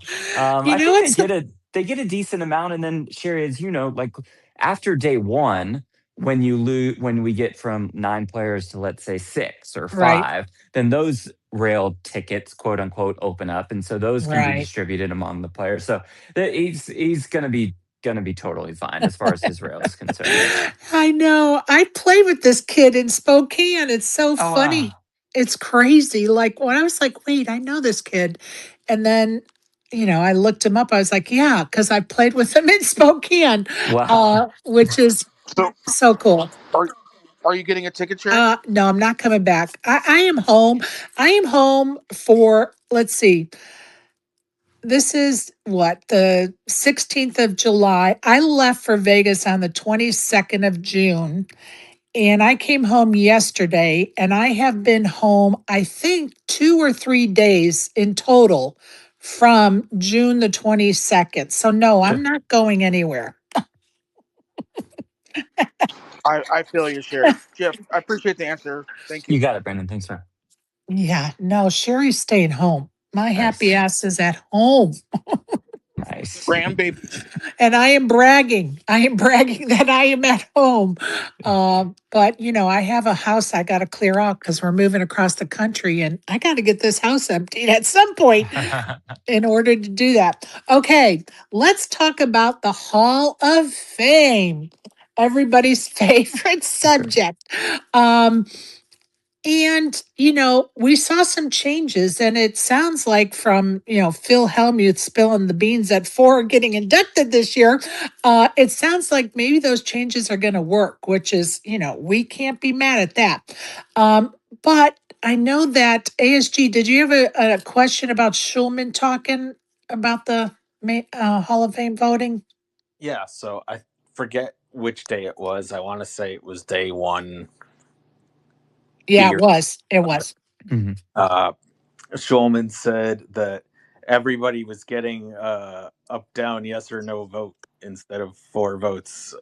So I wasn't sure when the voting was taking place, or uh, Yeah, if maybe just so, or like if it was online where you could only check four, or what you would do if people voted for more than four people, or if they changed it so it was a yes no vote for everybody. yeah, I think that was Yeah. just misconstrued what Schulman said. Like, it is a yes no for the individual voter.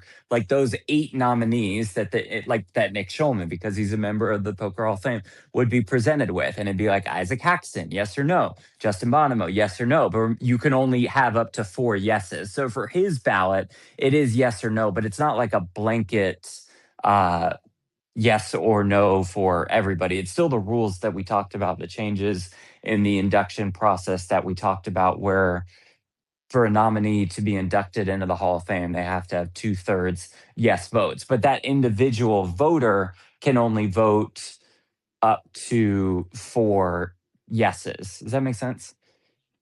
So Yes, is it some it kind of does. online form where you can't check more than four yeses, or Yeah, else yeah, it it's something goes? like that. It's not like somebody could sneak in 6 votes or anything like that. I don't know the exact specifics of it, but yes, Okay, I wasn't it's sure if it something was like like that.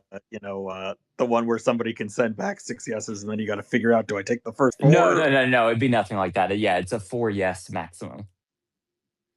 And so does that mean four people are getting in this year? That part I don't know. I mean, Phil. He likes to talk, but he's not always right. So I was trying to slip you up there, Platt. Come yeah, on. yeah, nice try. But that part I don't know. I saw somebody tweeted that they said that 4 was going to be in for sure, and then they took that back like immediately. So I wonder if they were just It was listening. Todd Oh, would okay, tell okay, us. right, right, It right, was Todd. right. So I'm Well, It not because was sure. I'm not even sure that all the votes are in yet. They might be, but yeah, I don't know how I Phil would know. doing the same math we were doing, that both there was a video and tweet of Phil Hellmuth saying four were getting in, and then there was a video when Deeb was running deep saying he's going to be there regardless because he'll be in the Hall of Fame or at the final. Yeah. So I think we took those interviews as gospel. Sure. And I mean, just speaking as a pure poker fan, I mean, I would be very surprised if Sean Deep did not get in.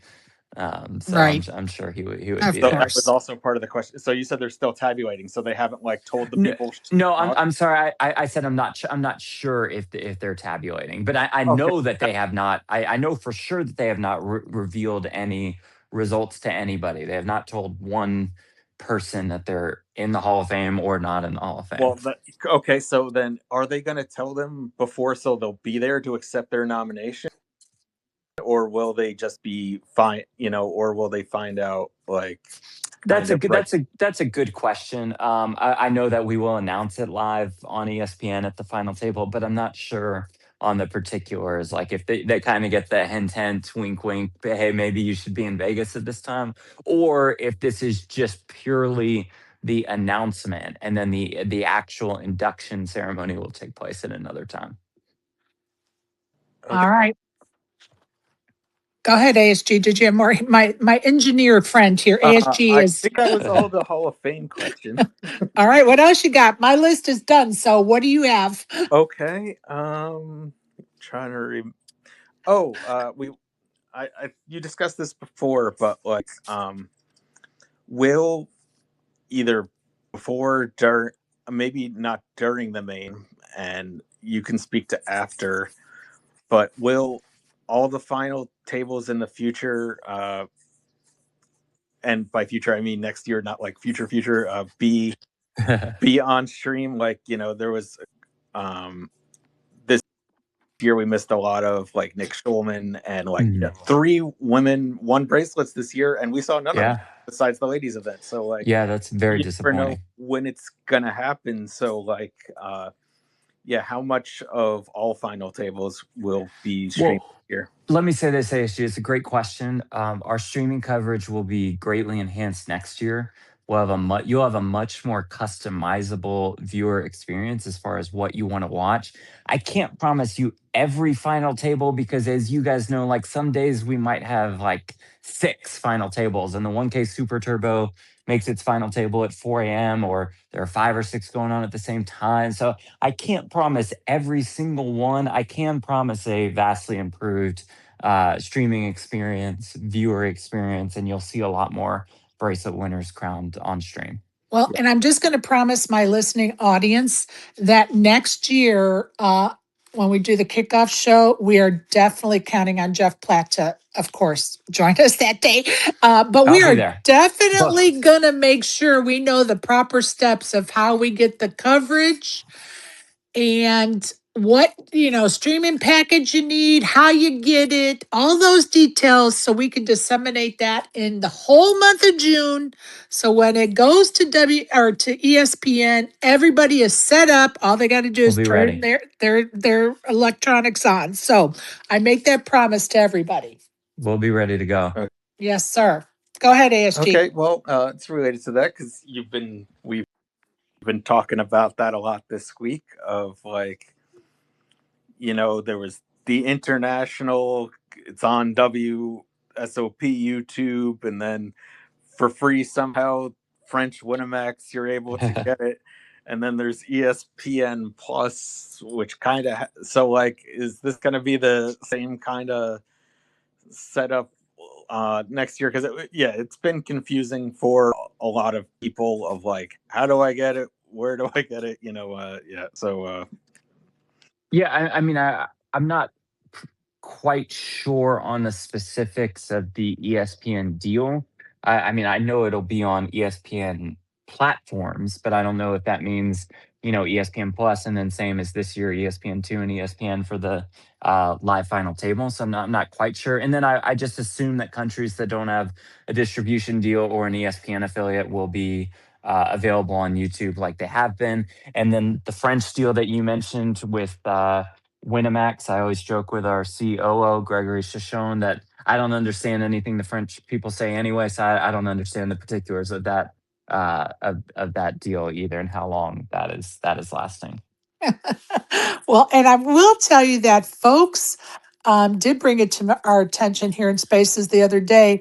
2 things. One, turn on closed caption when you're watching the French version of the WSOP coverage. Well, then a day or 2 later, people came in and said they shut off the closed caption option. So they caught They're on to smart. Come us. on. They're They caught smart. Come on, on. you can't get that by them. They caught on to us and our go arounds. That's just not right. Go ahead, Bling. Oh, I was just gonna say, I mean, I'm sure you guys do such a phenomenal job. I echo everyone's sentiments. So Thank you. I'm not even gonna presume I know the macro as far as what you guys have to deal with as far as the media and the broadcasting stuff.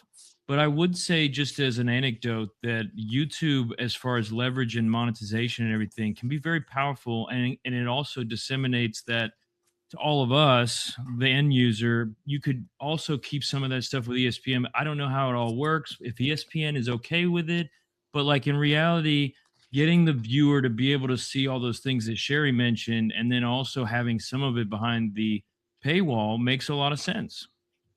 Yeah, I get it. It's a balance, right? I mean, we had a month of bracelet events streamed for free on YouTube, and that was valuable for us because we wanted to bring in um, basically every viewer possible from around the world. This ESPN platform is very valuable to us because we get that ESPN audience that is typically a sports audience that we think we can really draw from. So it is. I completely understand your point. It is it's all about balance. There's benefits to the free coverage on YouTube, and there's benefits to being on ESPN, whether that's ESPN Plus or ESPN2 or ESPN. And sometimes money can come from the YouTube monetization. Sometimes money can come from ESPN and commercial deals and sponsorships that are more inclined if we are on ESPN. So I'll use the word balance for the next few years as I join you all, and that's something that we'll continue to work on. But for the main event, for our premier event, we want to be on the grand stage, and right now we believe that that's ESPN for our live final table. All right. Thank you. Exec Deck, go ahead, buddy. Hey, just since we're on this subject here, I didn't want to pass up an opportunity, Jeff, to say how much I really appreciate your coverage, your positivity, the entertainment. You're an entertainer there, and you're doing an awesome job. I really appreciate it. And sorry you have to field all these questions about coverage. It's basically just because we want more. No, And, don't. Sorry to cut you off real quick, but don't be sorry. This is part of why I'm here is to get feedback from the community, and these questions make me think, and any criticism that y'all have is constructive, which is appreciated. So like, I want to listen and learn and get better, and I want our coverage to get better overall. But I very much appreciate the kind words, and again, sorry to interrupt you. No, not at all. I appreciate that. Thanks. Thanks for saying that. And as far as constructive criticism and suggestions, I mean, when last year with the Poker Ghost situation where you can click on a certain event and watch that, I'd certainly love to see something like that. And my only suggestion as far as the platform portion is get a good ad salesman, and then the ESPN deal could be through the roof. I mean, that's basically the bottom line is money. So if you got someone selling ad space, then it could all work real easy coming from the space. Yeah, absolutely. Yeah, no disagreements there. I think you'll be really happy next year when you mention the click on the event, and I mentioned the customizable viewer experience. I think it'll be set up really well for you next year. And then ad deals are super complicated, as you might imagine. I'm not really in that world, but I know it once you get on ESPN, it's a lot of people in the room, and they know how to do ad deals, just as good as anybody. So I'm curious to see what happens come August. Well, awesome. Thanks so Love much. that. Keep up the great work. Appreciate you. I appreciate that. Thank you. Thanks, Exec Deck. Appreciate you. Go ahead, ASG. Okay, so like day 5 or 6, WSOP YouTube had the main event for the first couple of hours. This was like right before it like lost to all countries. Was that like intentional, or was that like a mistake because nobody knew it was going to happen? At least I didn't see it announced anywhere. It was. I'll be honest with you. It was definitely a mistake. Listen, we have to restrict our YouTube broadcast to the countries that do not have the ESPN deal available to us. So available to them, excuse me. So what the product has been free on YouTube to those countries. For some reason, the restriction was not applied properly. And then I think it just made it available to everybody. So if you were in the US, you got that, like you said, that first, I don't know how long it was, maybe it was an hour, maybe it was 2 hours, you got on YouTube. And once that was realized and shut down, they had to adjust I guess the geo restrictions is the term for it. And that's something that's done by YouTube. So that's something that you need the Google manager or whatever it's called to work on. So that had to be fixed, and unfortunately, it took a day to fix that, which is of course frustrating because I don't want to miss out on those international viewers who that's their only way to watch them hang. But hopefully, like we said, they watched it in French and could figure out some of what was going on. So that was the case with that.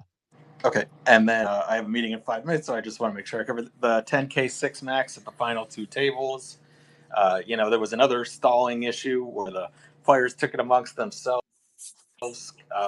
So I'm hoping in the future, besides just the main, that like especially when you get to these kind of big pay jumps, that more of these time clocks become solutions.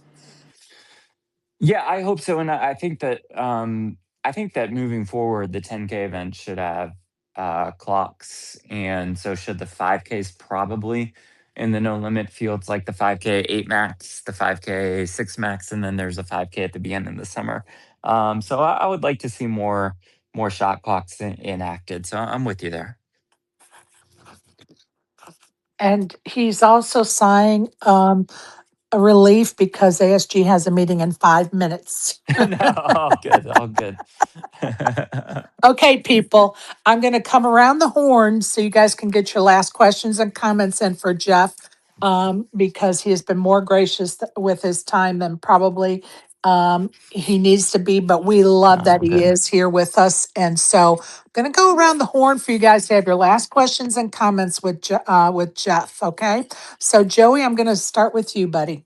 Real simple, Jeff. Some of us are going to have withdrawals from not hearing your voice every day. So, can you share with us something in the future where we can hear you, see you, yada, yada, yada?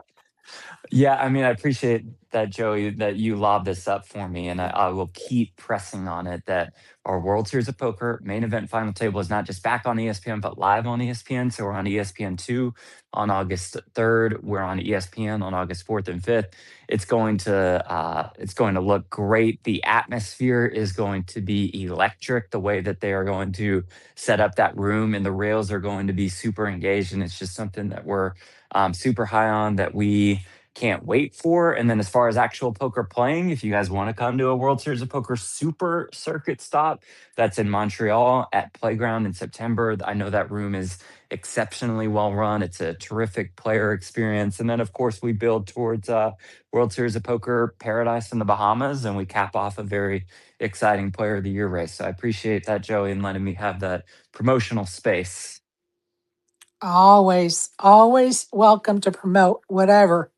Exec Deck, any last comments or questions for Jeff? He's driving, so it may be hard for him. We'll come back to him if need be. Brandon, any last questions or comments for Jeff? Nope. Appreciate everything you did. You did a great job, Jeff. Thank you. Appreciate you saying that. Thank you. Bling, go ahead, buddy. Well, I mean, I spoke earlier giving flowers to Jeff and to Aaron Barone and everybody, and just thank you so much, Jeff. Thank you for the app we spoke on. Thank you for speaking on behalf of players. Thank you for all the years. And I feel kind of bad because I'm from Atlanta, but I'm going to just call out that the legend Josh Aryeh is in here, and he's my hero. Bodog days. Anyway, I love you guys. Thank you, Jeff. You're the man. Love you guys. Thank you. And legend is a strong word. He's a legend. I'm just kidding. He's the best. Hey, Josh, you're welcome to join us on stage, buddy, anytime you like. There's Baron. no Sorry way for Josh blowing could you up figure there. out Sorry, how bro. to click the microphone button. Oh, There's my a 0% goodness. chance. He's calling you out, Josh. Should I tell him? Who's going to tell him that Josh? It's funny. I've wanted to be friends with Josh for years just because I'm like a nobody. But like, dude, if I just messed that up, I'm so sorry. I love you. Well, who's going to tell Jeff that Josh Aryeh used to hang out with us very often here in Spaces? We'll just keep that little secret amongst us 100 of friends here. Barry, any last questions or comments for Jeff? Yeah, well, obviously, the World Series is over now, and Jeff has nothing else better to do than to hang out with us, which is great. So thank you for everything. Thanks for showing up. Thanks for answering all the questions. Sherry, thanks for doing what you do, and I'll see you out there on the trail. Thank you, Barry. Thank you, Barry. Appreciate you. Isaac, any last questions or comments for Jeff?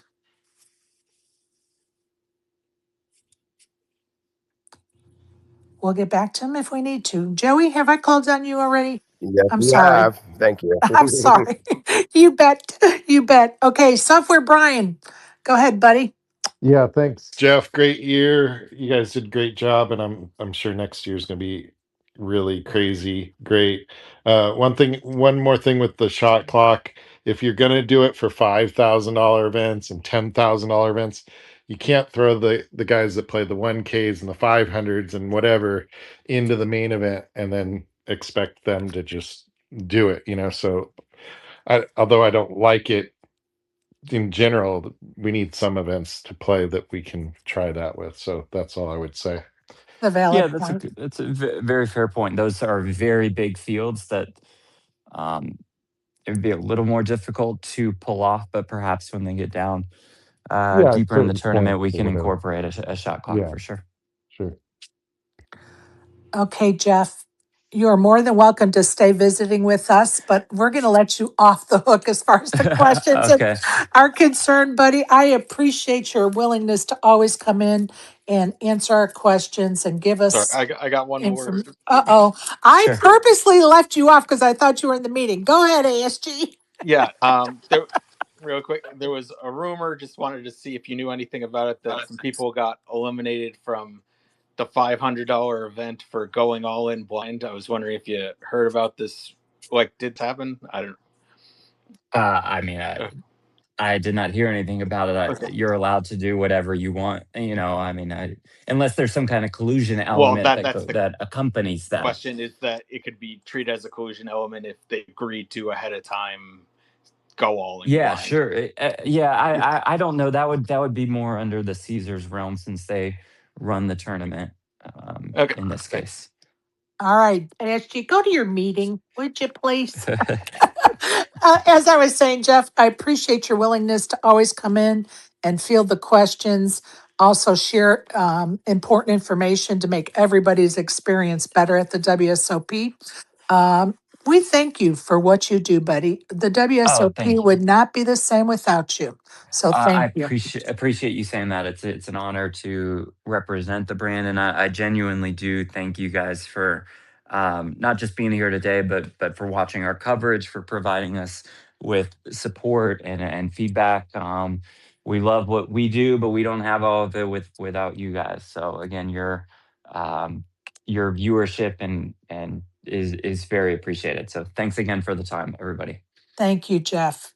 And Okay, see you. again, you're welcome to stick around, but I'm just going to let you off the hook, buddy. Appreciate Jeff Platt with the WSOP. Always a pleasure. He is the man of the hour, as far as I'm concerned. He does it all. He's willing to listen, answer questions, give his opinion when he can, of course. I appreciate his take on a lot of things going on in the WSOP world as well. So, Jeff Platt, ladies and gentlemen, Jeff Platt with the WSOP. Couple of things I'm so it's hard to believe it's coming to an end. First of all, let me go over the winners at the WSOP yesterday as all the tournaments concluded except for the main event, which of course will reconvene August 3rd at 5 p.m. in the Horseshoe Event Center with live coverage, as you heard Jeff talk about. So, event number 97, the 25K High Roller Horse event, had 3.4 million in the prize pool. 23 got paid. Alexander, and I'm going to spell his last name, Kostrittsyn, took it down for 872,000. And second place was Shahrayarali,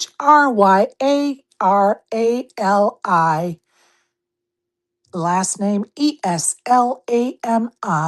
took down second place for 578,000. And yes, I didn't even attempt it because I don't want to botch it up.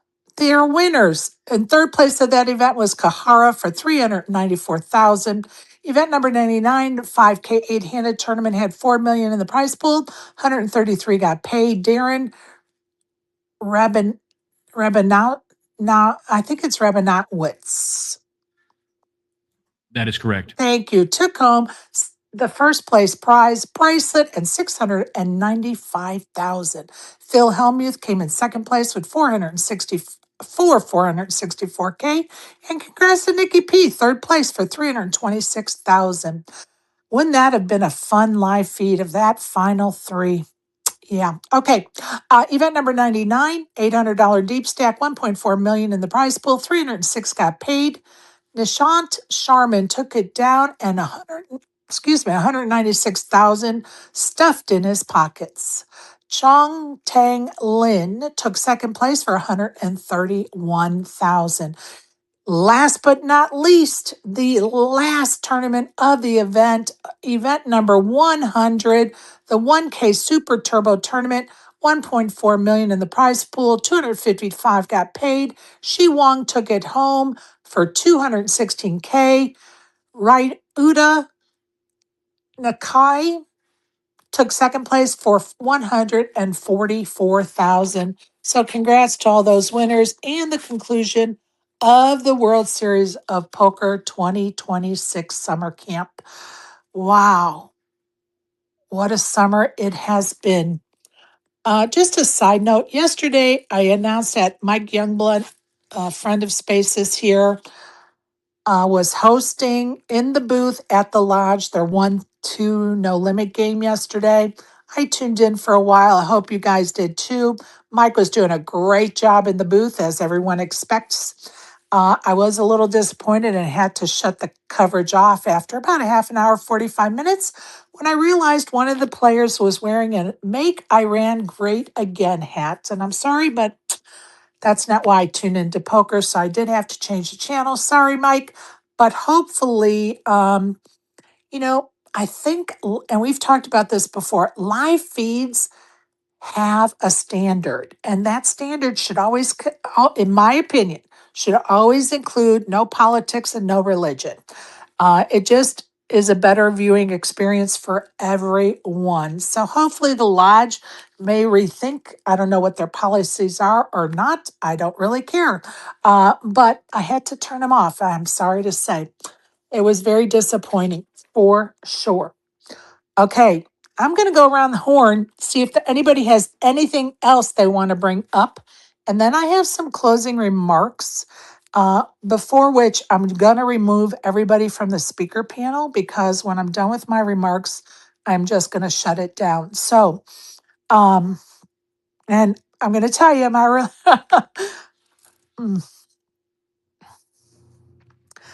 my remarks are long.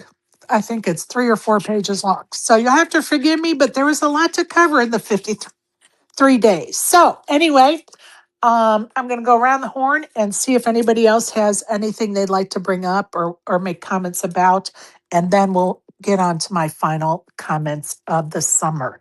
So I'm going to start with Exec Deck if he's still listening. Exec Deck.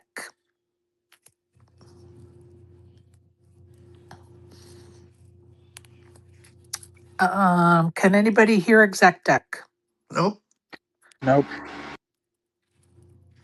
Okay, Exec Deck, go out and come back in, and I'll take you and give you a microphone when you come back in, buddy. Okay, Brandon, any last comments or questions? Sherry, I can't believe we forgot the most important question for Jeff Platt. What? Is a hot dog a sandwich? You haven't asked that all summer long. You're slipping. I really wanted to ask him, but I forgot. I totally forgot, and then he left. I'm like, oh, damn it. You are slipping. Oh, that's hilarious. Oh my God. Brandon typically asks that a couple times during the summer of our guests or other people that are just, visiting with us. So, any other questions or comments, Brandon?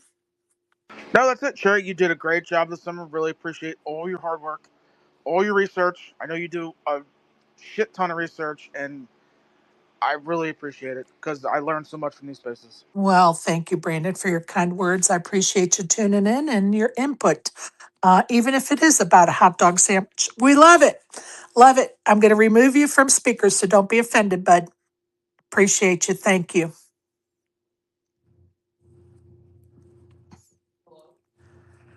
Okay, Bling, any last comments or questions or even topics to bring up? You know me. I'm gonna say I love you guys again, and then thank you, Sherry, for what you do, and for everybody. Joey, you and I just became best friends. I don't know, we vibe. Everybody, love you guys. Yeah, let's do it. Appreciate you and your kind words. How about if you guys remove yourselves from speakers? It'll make my job a lot easier. And then I don't feel so bad that I'm removing you. Um, as a host, it never feels good to remove somebody, even though it's for, it's for practical reasons. But anyway, Joey, any last comments or questions, topics you'd like to bring up? Yeah, you're bringing me back to my childhood. So I had a very strong scouting background, and the highlight of every year in scouting is summer camp. And the highlight of summer camp is the bonfire, the last campfire of summer camp, where we reflect on all the amazing friends that we made, all the lessons that we learned, and just I'm getting emotional here because this just feels like that bonfire, and we really do appreciate everything you do, Sherry, from the bottom of my heart. And I thank you, and not just you, but all of your amazing friends that are now my friends, and yeah, it's just this is summer camp childhood all over again. And at the end of the bonfire, the head scout master, the camp master, that's what it was called, was the last. Uh-oh, he must have got a phone call. Uh-oh, Joey, we cannot hear Oh, you. I'm sorry. Yeah, yeah, it was there's always that I'm phone call, right? It must be true. But yeah, thank you for bringing me back to my childhood, and I appreciate all of you. And if any of you need anything, if I don't have the answer, I'm sure we could find somebody that has the answer. So, lifelong friends, everybody. Thank you. Thank you for those kind words. And Joey, you don't know this about me, but I used to be a den leader, pack leader. So I have a little bit of Boy Scouting in my background as well. So thank you for those kind words for sure. And I appreciate all your hard work this summer and support. And most importantly, our friendship. So thank you. Okay. Isaac, are you there, buddy? I don't know. Is he a speaker or a listener to you guys? He's showing a speaker. I I see Playful Primates as a speaker. Yeah. Isaac, are you there, buddy? Oh, I hate it. Ugh. All right, ASG, you're next, buddy. Okay, yeah. Just and we were talking about Player of the Year. Somebody suggested it, and I really think that in the future they should, if they're going to include Paradise, they should start with Paradise so it ends on the WSOP, because I really think once this summer of WSOP ends, people just really, I mean, it's going to be great for whoever is at the end, but the interest is definitely going to dwindle of who cares who actually wins it at the end of the year. I like that idea, actually. Um, for sure. I do like that idea. And then they'll have the prize package right there in Right, December. right. Yeah. Like that idea, for sure. Appreciate you, ASG. Appreciate you, buddy. All right, Barry, you're next, buddy. Any last questions, comments, topics? I was looking forward to talk about Iran, but you killed that. I think it had to be well over 50 years ago. I was in the Boy Scouts also. I think I might even have the Be Prepared patch, the little Oh, yeah. sewing thing. Yeah. I might have that somewhere lying around. Maybe I'll try and find it for you, Joey, and somehow get it to you. I love that. I love that. Thank you so much, Barry. Appreciate you. Um, okay, we're going to try to make it through this, which most of you know I will not be successful.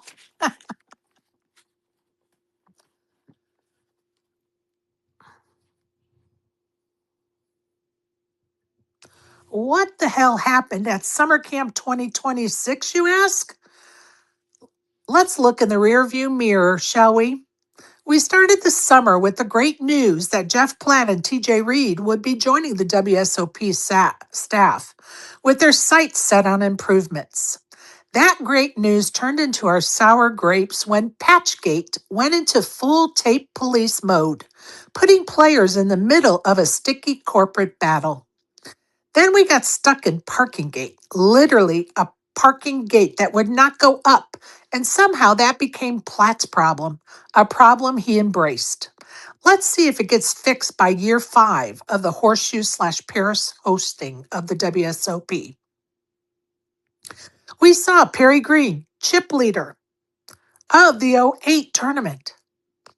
Let's not forget 4-card flopgate. Days of discussions on that topic. Then we had a dealer deal the button first in a heads-up match. And let's not forget the ace in the well for 45 minutes. We had players not allowed to register with cash. Crazy when you think about it. Is this really America? We saw a dapper gent light up a smoke while on the felt, only to have his dreams dashed by an escort to the exit door. We had a great 7th official Spaces meetup game where many met in person for the first time. Tons of items to give away. And the fantastic staff at the Bellagio Poker Room took great care of us, thanks to Craig Larson and Sean McCormick. Oh, the joy we had hearing that ESPN would be covering the main event. Little did we know that it would give a new definition to the poker word flop. Seasoned poker players and streaming viewers could not find the coverage, and that joy became pure frustration. Guess we have one more gate for the road. Dealer Gate. Did a TD win the Dealer of the Year award? Lucy, you got some splaining to do. Many thanks to Joey for helping us into our daily habit of studying our poker. Thanks, Joey. Then we had a not so live WSOP daily live coverage. First, it had to make a visit to South Korea for production. Hopefully, the powers that be have learned from that debacle. That debacle and the booth debacle, aka Jared's discrimination against seniors and ladies in poker. Definitely not a good look, nor an apology from that ass. Oh, and let's not forget, final tables begging to be watched like Kessler in the position to win his first bracelet, or the Player of the Year point leaders in battle for the 25K horse title and points, none of which were covered. Oh, the Hall of Fame. How happy we were that changes were made. Until a closer look was taken, then new issues were identified. Let's see how this pans out in August. Fingers crossed. Then we had a shot clock gate in the main event. I mean, really, what are we doing here? Papa Poker Saturdays, always a delight to see what he's up to. Thanks, Papa Poker.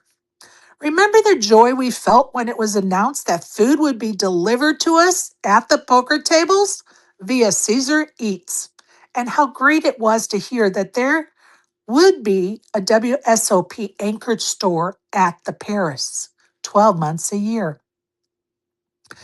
Rachel REA did a fine job running the GG Platinum Lounge. Although it was no poker.org lounge, it still was a quiet retreat for players, complete with games, water, and snacks. Let's not forget the TDA rules workshop myself, Maureen, and Savage put on, proving just how important it is to review and discuss the rules. Many special things came our way, like ACR tickets from Katie Lindsay for my baby photo contest, or the ladies poker package for the Hippodrome Casino London that Carrie Jane Craig gifted us. Special indeed. How lucky were we to have so many amazing guests drop by my daily spaces. like Jeff Platt, Robert Turner, Kevin Mather, Sean McCormick, Ite, Tommy LaRosa, Nikki Limo, Katie Stone, Josh Dibbles, aka Dibs, Matt Savage, Vegas Horsepool, Scotty, Mel Pittard, Caitlin Comiskey, TJ Reed, Barbara Zagaro, Aaron Barone, Izel Zolti, Tapscott, Kenna James, to name a few. I'd like to claim spaces run good when it comes to TJ Reed, Aaron Barone, and Caitlin Comiskey. So great to watch them and others like Reno Grinder and Nikki P do their thing. Congratulations to them all. Day 35 spaces will be forever etched in my mind. Our dear Fats passed away that morning,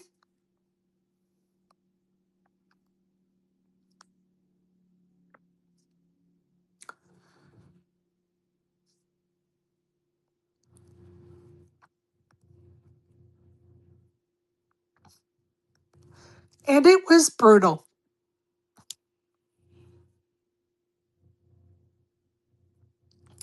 Miss you, my friend. Stay tucked under God's wings. Safe and sound. Rest in peace to our dear friend Fats.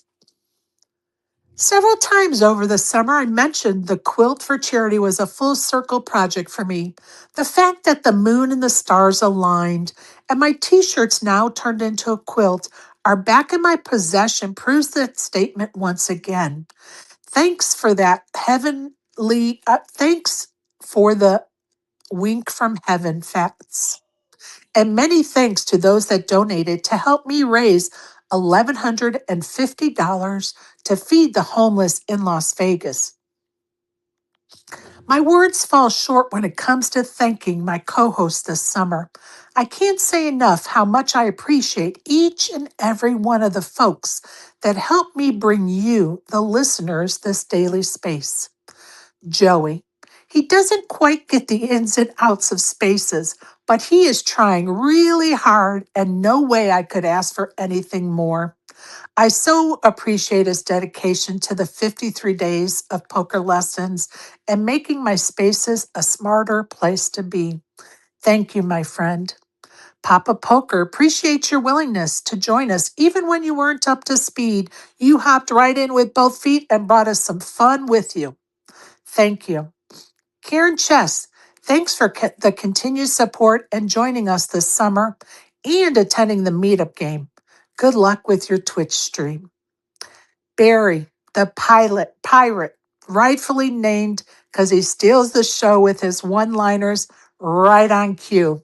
Appreciate you and the information you are always willing to share with us. Also appreciate your DMs and phone calls. Thank you. Isaac, miss you, buddy, but I know you're working hard on what's important to you, and I can always appreciate that and you. Thank you for sharing Vegas history with us. We really enjoy it. Appreciate you and our friendship, especially those phone calls discussing the stupidity of others. Thank you. And Maureen, the silent one that is not so silent, thank you for teaming up to do the workshop on the TDA rules. Yes, we indeed need to do another. Not only was I happy you attended the meetup game, but of all the time we got to hang out, it was fun. Thank you for everything, especially your continued support.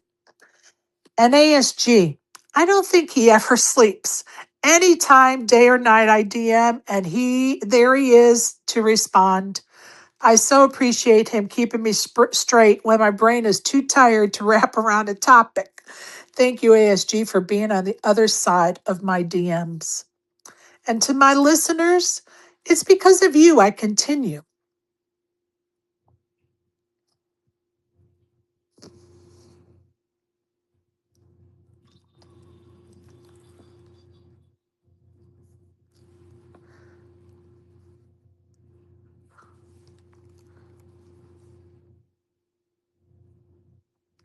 Doing these WSOP and Vegas poker spaces.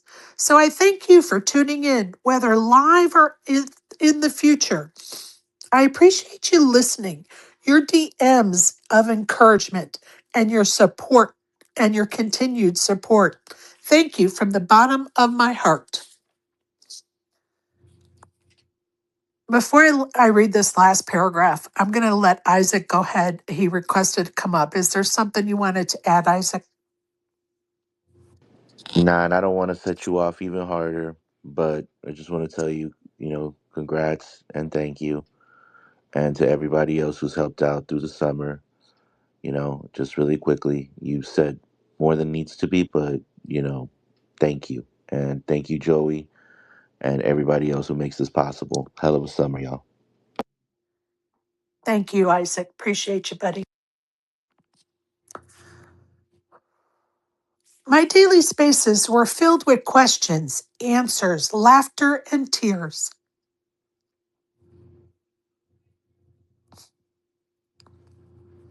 But mostly filled with poker loving people, building relationships as we learn from one another.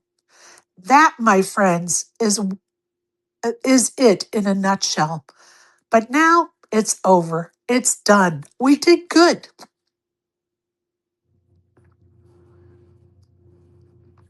The 2026 Daily WSOP and Vegas Poker Spaces are now in the rearview mirror. Love and blessings from me, Sherry Pliscotta, the white Oprah of the poker world. You get a chip, and you get a chip, and you get a chip.